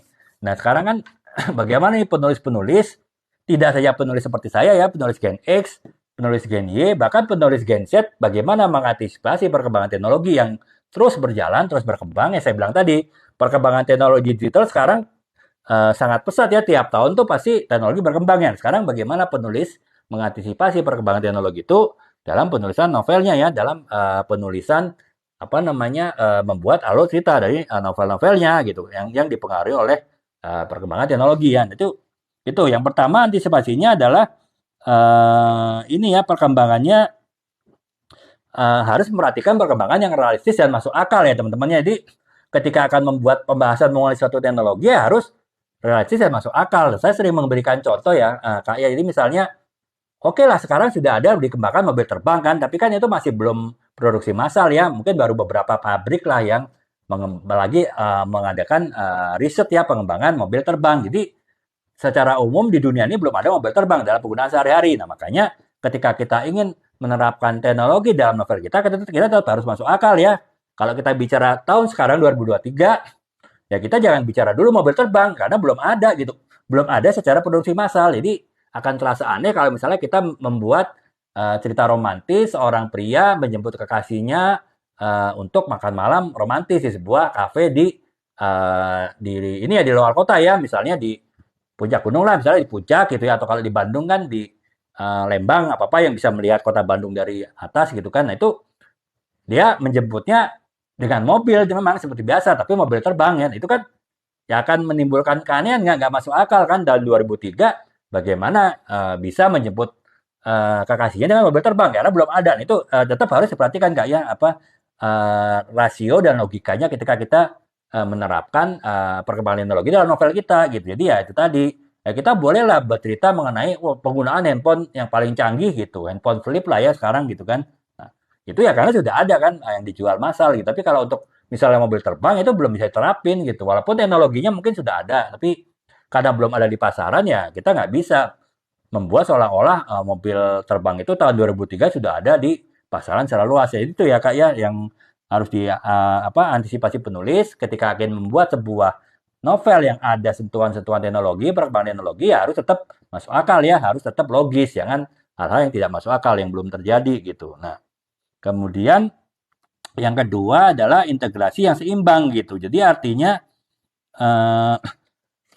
tetap ya teman-teman, ini beda ya kita kalau membahas novel cinta kan beda dengan kita tadi membahas novel science fiction ya. Kalau kita bahas novel science fiction, fiksi ilmiah, itu kan otomatis kita membahas teknologi ya sebagai utama dari cerita. Nah kalau ketika kita membahas novel cinta, novel roman yang ada ada memasukkan unsur teknologi terbaru di dalam novel tersebut, tetap si teknologi tadi hanya sebagai alat bantu ya, bukan fokus cerita, karena fokus cerita kita tetap kepada kisah cinta ya, tetap kisah mengenai hubungan emosional antara pria dan wanita. sebagai tokoh utama dari novel tadi gitu.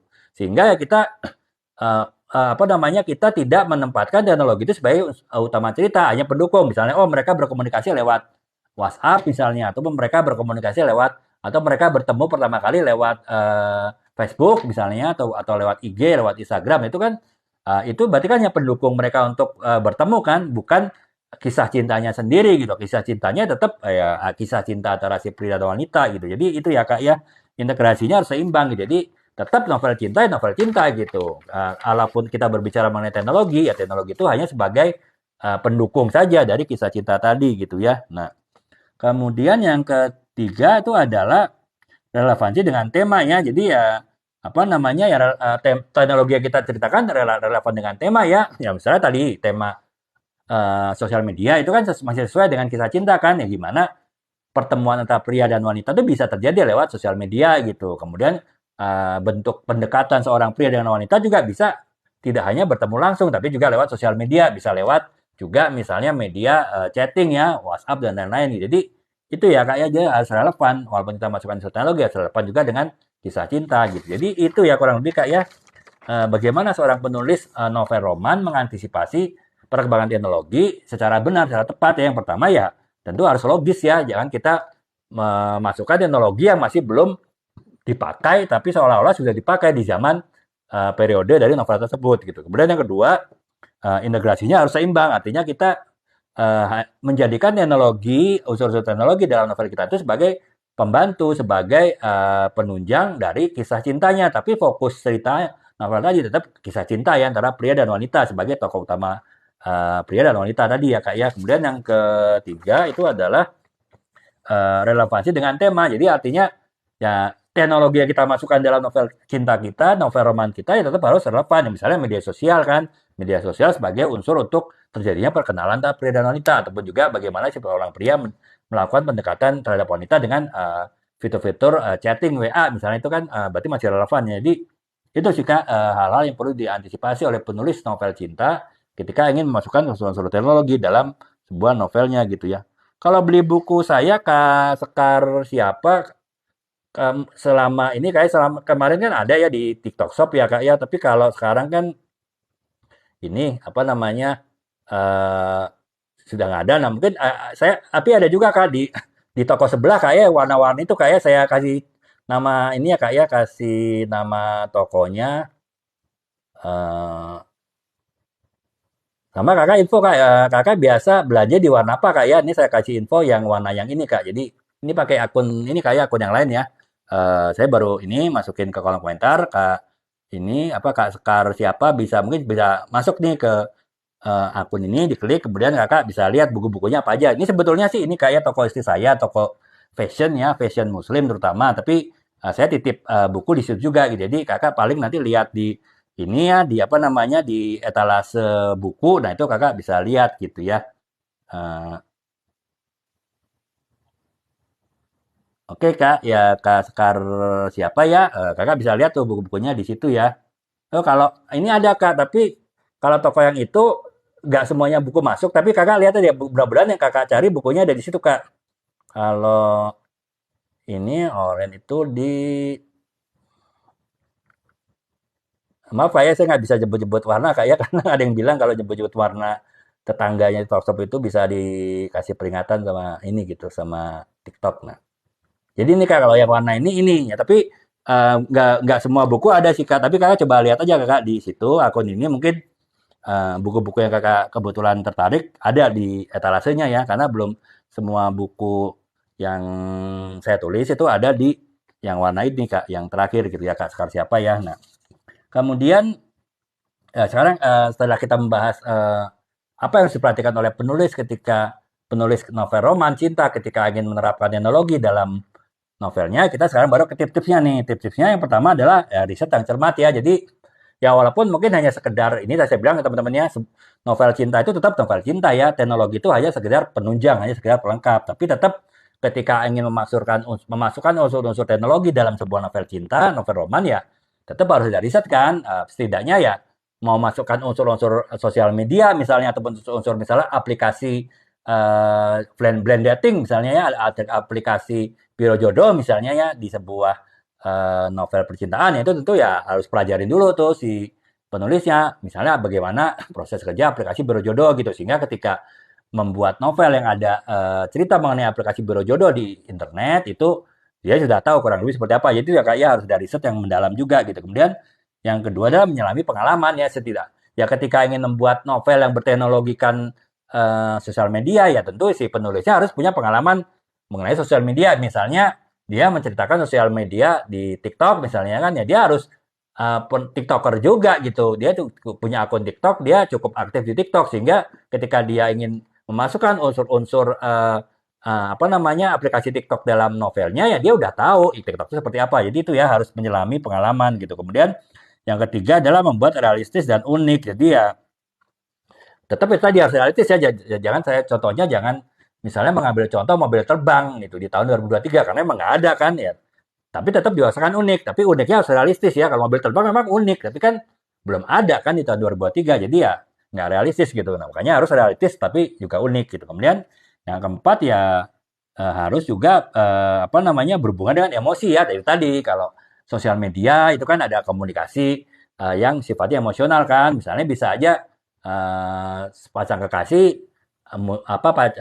berantem lewat WhatsApp itu udah biasa kan, ataupun juga mungkin berantem lewat Facebook gitu kan, nah itu juga biasa gitu, atau bahkan mungkin sindir-sindiran lewat video TikTok gitu kan, ya bisa aja. Nah itu kan tetap ada nilai emosional kan, nilai konflik ya, tapi tetap menggunakan teknologi yang ada gitu. Jadi seperti itu sih. Jadi ya ini kayak tipsnya nggak banyak sih kalau seorang penulis novel roman yang ingin mengaplikasikan, menerapkan kisah teknologi di dalam novel-novel cintanya ya. Yang pertama itu harus riset mendalam. Jadi kalau dia memasukkan teknologi apa dalam sebuah novelnya, dia harus tahu dulu teknologinya seperti apa gitu.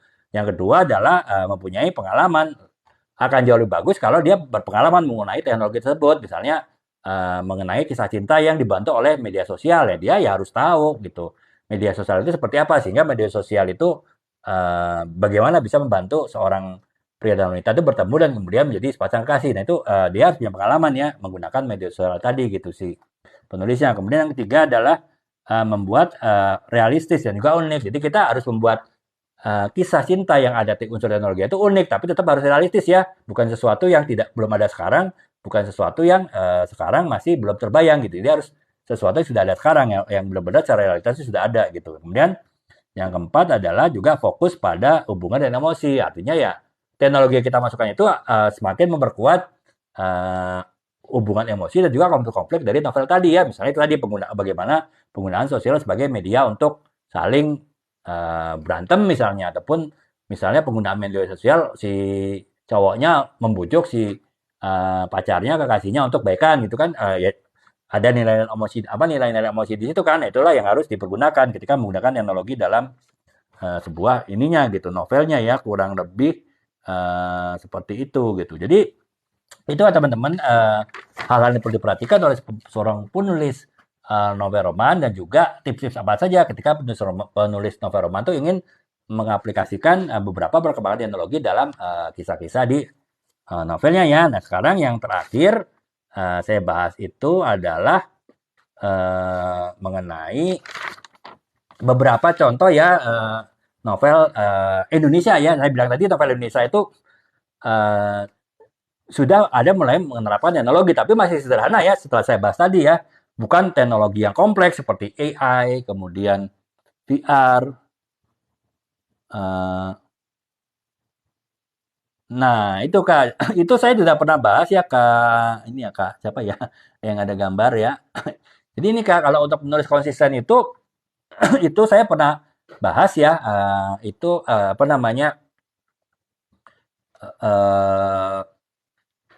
ada sebuah apa, saya bahas satu tema mengenai kreatif blok ya. Jadi hal-hal apa yang membuat kita itu idenya suka mandek gitu, idenya suka seolah-olah nggak keluar, itu karena kita nggak konsisten dalam menulis gitu. Jadi memang intinya adalah untuk kita bisa mempunyai ide kreatif yang terus mengalir, ide cerita yang terus mengalir, ya kita harus konsisten menulis. Nah, bagaimana konsisten menulis itu saya sudah jelaskan Kak di live tersebut. Nah, saya kebetulan juga nih Kak, itu sudah saya buat cuplikan videonya Kak, 3 video ya. Jadi dari live tersebut itu kalau nggak salah live-nya hari Kamis minggu lalu deh kalau nggak salah.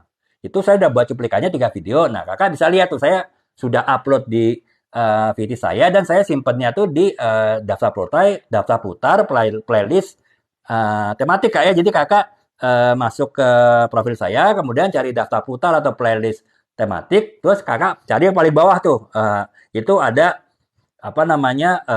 Saya buat 3 cuplikan live ya. Kakak bisa pelajari dari situ Kak ya. Jadi Kakak lihat ke bawah itu ada tulisannya apa live kreatif blocking. Jadi apa namanya? Hambatan-hambatan kreatif dalam menulis. Dan situ saya jelaskan tuh termasuk bagaimana caranya kita biar konsisten menulis Kak ya. Jadi Kakak bisa lihat di situ. Mungkin kalau gampangnya saya waktu itu pakai baju orange sih. Kalau Kakak mau lebih mudah carinya ya cari aja yang di bagian bawah dari playlist apa namanya? Playlist tematik itu apa yang saya pakai baju orange itu di situ sih Kak ya. Jadi mungkin Kakak bisa lihat dulu 3 video saya tadi. Kemudian kalau Kakak ini ada yang ditanyakan, Kakak bisa tanyakan ke saya ya. Oh, misalnya masih ada yang belum jelas dari video cuplikan tadi gitu. Kemudian, oh yang ini kayak alat ini sebetulnya ini sih Kak, ini namanya LED RGB car, apa LED RGB bar ya Kak ya. Ini fungsinya sih yang paling kelihatan ya lah untuk ini ya Kak, unik ya Kak ya karena ada apa namanya ada gambar-gambar yang ini apa namanya warna-warna yang bergerak ya sesuai dengan suara. Jadi biasanya sih dipakai kalau Kakak sering lihat ya kalau Kakak punya apa namanya audio ya audio di rumah atau mobil kan kadang juga ada kayak gini Kak ya ada bar-bar gini kan. Jadi ketika misalnya suaranya itu mulai ada musik ya itu nanti gambarnya akan mengikuti musik. Jadi tujuan pertama sih biar menarik ya artinya unik ya apa penggunaan ini lampu ini gitu. Terus tujuan yang kedua banyak yang bilang Kak kan biasanya kalau baru mulai live itu kan seringkali kita masih bingung Kak ya harus ngomong apa gitu sehingga akhirnya kita diem cukup lama gitu. Kita tidak bergerak, kemudian kita tidak juga mengatakan sesuatu gitu. Nah, akhirnya ditangkap oleh layar itu kan kita tidak ada aktivitas kan di dalam live itu. Sementara kalau di TikTok live itu kan dalam sekian puluh detik tidak ada gerakan, tidak ada suara, itu nanti akan dianggap kita melakukan pelanggaran Kak ya. Jadi karena kita dianggap nggak aktif atau bahkan walaupun kita ada di depan kamera tapi kita diem, dianggapnya kita meninggalkan tempat karena kan dibaca oleh algoritmanya tuh walaupun kita ada tapi dianggap nggak ada gitu karena kita nggak ada gerakan. Nah makanya adanya alat lampu ini itu untuk bantu sih Kak. Jadi kita ngomong sedikit aja ataupun mungkin hanya sekedar mukul-mukul meja kan ya Kak, mukul-mukul meja aja apa namanya itu bisa atau bahkan saya tiup aja kayak nah itu bisa ada gerakan Kak ya. Jadi misalnya kita lagi bingung mau ngomong apa, tapi kita mau terlihat di layar itu ada gerakan. Nah, itu bisa misalnya tiup-tiup aja ini kan. Nah, saya tiup lampu ini aja ada gerakan kan sehingga kemungkinan untuk adanya teguran dari TikTok itu lebih kecil karena apa? Ya kita tetap dibaca ada gerakan itu gerakan lampu gitu. Makanya selain lampu ini saya bisa juga dibantu oleh ini ya alat putar ini apa namanya rotating display ini kan ya tujuan utamanya supaya barang yang mau kita ini kita highlight itu yang mau kita tonjolkan kelihatan nggak ya kan? Ini misalnya saya mau tonjolkan buku yang ini setengah abad, bukan buku yang lain, ya kan saya taruh di sini, jadi bergerak gitu. Tapi selain fungsi itu ada juga untuk fungsi untuk bergerak. Jadi karena ada bergerak, walaupun misalnya saya banyak diem misalnya ya, ataupun kakak misalnya lagi live banyak diem, kemudian banyak geraknya, ini bisa dibantu oleh gerakan dari ini dari apa namanya dari rotating display ini sehingga bergerak ya sehingga tetap dibaca oleh layar ada gerakan di live kita tidak dianggap diam. Nah itu sehingga tidak kena pelanggaran juga dibantu oleh lampu ini kayak bergerak naik turun gitu sehingga ya tidak dibaca apa sebagai pelanggaran gitu. Jadi kalau Kak Amang Pondokan Gramedia kebetulan nggak ada Kak karena ini ya apa namanya saya memang memilih penerbit yang tidak terlalu besar ya karena kalau saya memilih penerbit besar pertimbangannya bisa jadi lama kan diterbitnya kan lagi pula saya tuh sekarang kan buku tuh lebih banyak cari di online ya karena kalau kita lihat di toko buku pun toko buku saingannya Gramedia GA ya ininya inisialnya mungkin pasti kakak tahu lah ya dulu sebesar Gramedia juga ada di mana-mana ada di mall juga udah tutup kan berarti kan bahwa orang ke toko buku mungkin udah jarang ya orang sekarang lebih banyak mungkin cari di online makanya saya nggak terlalu penting penerbit yang masuk Gramedia karena nggak semua penerbit masuk Gramedia Kak karena kan untuk masuk Gramedia tuh ada biaya-biaya tambahan yang harus dikeluarkan oleh penerbit kan sehingga ya itu menambah ongkos kan. Nah, jadi mungkin kalau penerbit-penerbit yang belum terlalu besar, ya dia mendingan nggak usah di Gramedia nggak apa-apa gitu. Di toko-toko buku yang lain yang penting ada dan juga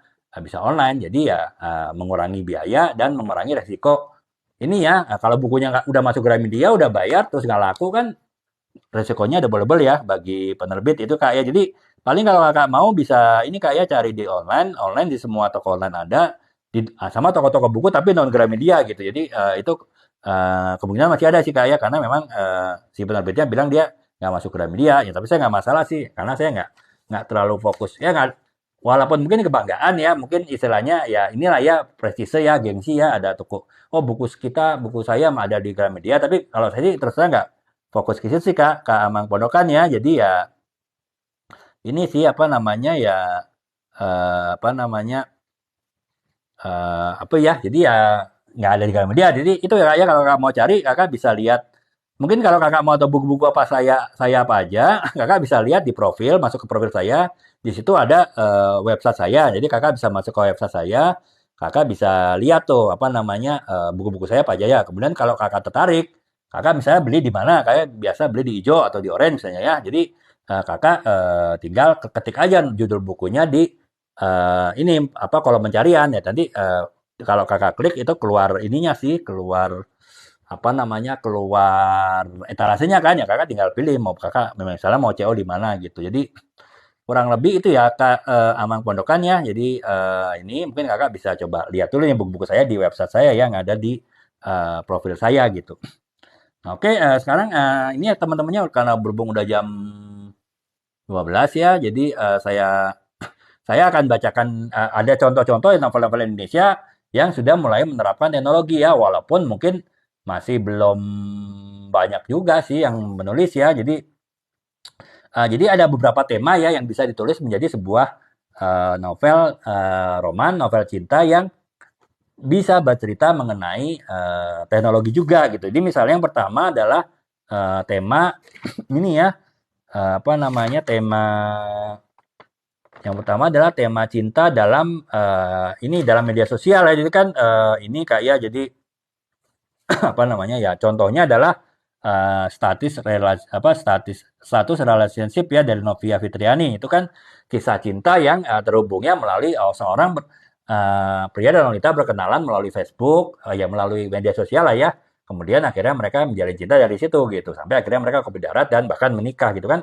ya di kisah nyata pun kita sering ya berapa kali lihat seperti itu kan bahkan kisah cinta antar negara gitu orang Indonesia dengan orang Eropa dengan orang Amerika gitu bertemu dalam media sosial kemudian akhirnya menikah gitu karena itu apa namanya jadi itu ya teman bisa tema kisah cinta melalui media sosial gitu misalnya kalau kita membuat novel percintaan yang tetap ada unsur teknologinya kemudian yang kedua adalah kisah cinta di dunia aplikasi jadi seperti bilang tadi teman-teman kan sekarang udah cukup banyak ya ada aplikasi biro jodoh online ya ada aplikasi blind dating online itu kan itu bisa kita masukin tema juga gitu di mana seorang jomblo misalnya ya mohon maaf ya jomblowati gitu kemudian mencoba mencari jodohnya lewat sebuah aplikasi biro jodoh tadi online ya jadi bisa juga kita membuat cerita seperti itu juga temanya dalam tema cinta yang berlatar belakang teknologi gitu kemudian juga bisa juga pengaruh teknologi dan juga ini ya apa namanya misalnya apa tema eh, apa namanya di ini ya cinta di era ini ya di era internet ya bisa jadi seperti itu kan sebenarnya jadi apa kisah cinta misalnya jadi tadi saya ceritakan misalnya kan kisah cinta kalau sekarang kan LDR kisah cinta jarak jauh tuh bisa lewat ini ya lewat lewat internet ya lewat lewat bisa lewat chatting bisa lewat sosial media nah itu kan kita berarti bisa menceritakan kisah cinta antar negara gitu kan sekarang lebih mudah lebih masuk akal daripada zaman dulu gitu kan ataupun kisah cinta LDR lah gitu misalnya kalau dulu mungkin salah satu penyebab putus sebuah kisah cinta ya adalah ketika LDRan kan nah sekarang berarti kita ada kemungkinannya lebih kecil ada tantangannya gitu. Kemudian oke ya, ini ya Kak Amang tadi sudah saya jawab ya Kak ya. Nah, jadi Kakak bisa lihat-lihat dulu judul bukunya di ini ya di apa namanya di website saya, website pribadi. Kakak tinggal masuk di profil saya, kakak tinggal masuk ke website saya kak ya. Udah. Jadi itu ya. Kemudian yang keempat adalah misalnya kisah cinta dalam ini ya apa augmented reality ya. Jadi ya ya termasuk itulah apa namanya tadi apa namanya misalnya ya kita tidak bisa bertemu langsung kan dengan pujaan dari kita ataupun dengan calon gebetan kita atau bahkan dengan gebetan kita karena jarak jauh. Nah, itu kan sekarang bisa bertemu dengan AR ya, augmented reality ya. Jadi kita pakai kacamata yang saya bilang tadi, seolah-olah kita bertemu langsung, berhadapan langsung dengan kekasih kita, dengan gebetan kita ya, karena ya kita bertemunya melalui AR ya. Jadi apa seolah-olah ya kita berhadapan langsung dengan dia. Itu kayak jadi banyak ini ya bisa banyak apa namanya tema-tema cinta yang kita balut dengan kisah-kisah teknologi ya. Yang tadi saya sudah jelaskan itu tadi yang saya jelaskan yang contoh-contoh aja sih Kak. Jadi eh, bagaimana Kakak mengembangkannya lebih lanjut itu ya itu bebas-bebas saja sih Kak. Artinya ya saya sekedar memberikan contoh bahwa eh, dalam sebuah novel cinta itu bisa menerapkan perkembangan teknologi yang ada. Tapi ya teman-teman jangan salah ya, tetap fokus dari sebuah kisah cinta, kisah roman itu adalah di kisah hubungan emosional antara pria dan wanita ya, tetap di kisah cintanya, tetap di kisah kasih sayang antara pria dan wanita tadi gitu.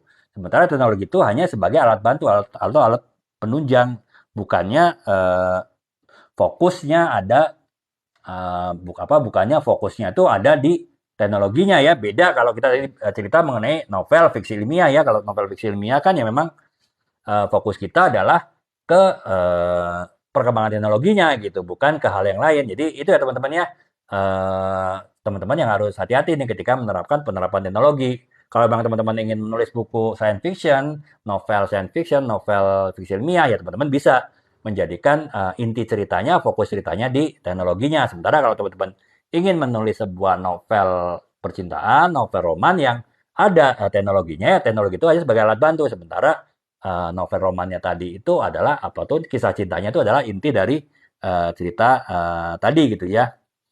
Oke teman-teman demikian ya pembahasan mengenai bagaimana pengaruh perkembangan teknologi pada sebuah novel ya. Dan saya akhiri dengan pembahasan khusus terutama untuk novel percintaan gitu di mana eh, kita tetap bercerita mengenai teknologi tapi unsur romantisme, unsur emosional, unsur curahan jiwa, unsur ekspresi jiwa itu tetap terlihat menonjol dalam novel tadi ya karena memang itu adalah ciri khas dari novel roman ya, tidak tergantikan ataupun tidak terreduksi, tidak tererosi, tidak terkurangi oleh adanya cerita tambahan mengenai teknologi gitu. Jadi kurang lebih itu ya teman-teman ya mungkin karena sudah malam seperti saya jelaskan saya tadi kan mulai dari jam 10-an lewat ya 10-an lewat sedikit sekitar saya akan tadi hampir 2 jam live dan sekarang udah hampir 2 jam udah jam 12 dan besok saya ada ini ya apa namanya ada kegiatan sehingga saya harus istirahat lebih cepat kemudian ya saya yakin teman-teman juga besok hari yang cukup berat ya karena kan ya biasalah akhir pandai kan hari Senin itu biasanya terasa lebih berat dari yang lain jadi ya eh, mungkin teman-teman juga perlu istirahat lebih awal sehingga ya besok lebih segar lagi ya menghadapi minggu yang baru lagi gitu. Demikian teman-teman apa semoga yang saya sampaikan kali ini bisa bermanfaat bagi teman-teman dan insya Allah besok jam 9 setengah 10 saya mulai lagi live saya dengan pembahasan yang berbeda akan tetapi tetap pembahasannya terkait dengan dunia tulis menulis ya teman-teman. Demikian teman-teman, semoga teman-teman mendapatkan manfaatnya dan teman-teman malam ini bisa beristirahat dengan baik, dengan tenang dan bisa besok sudah segar kembali untuk menghadapi aktivitas di hari Senin di awal minggu ini ya gitu minggu depan gitu ya. Demikian teman-teman, assalamualaikum warahmatullahi wabarakatuh. Selamat malam. Salam.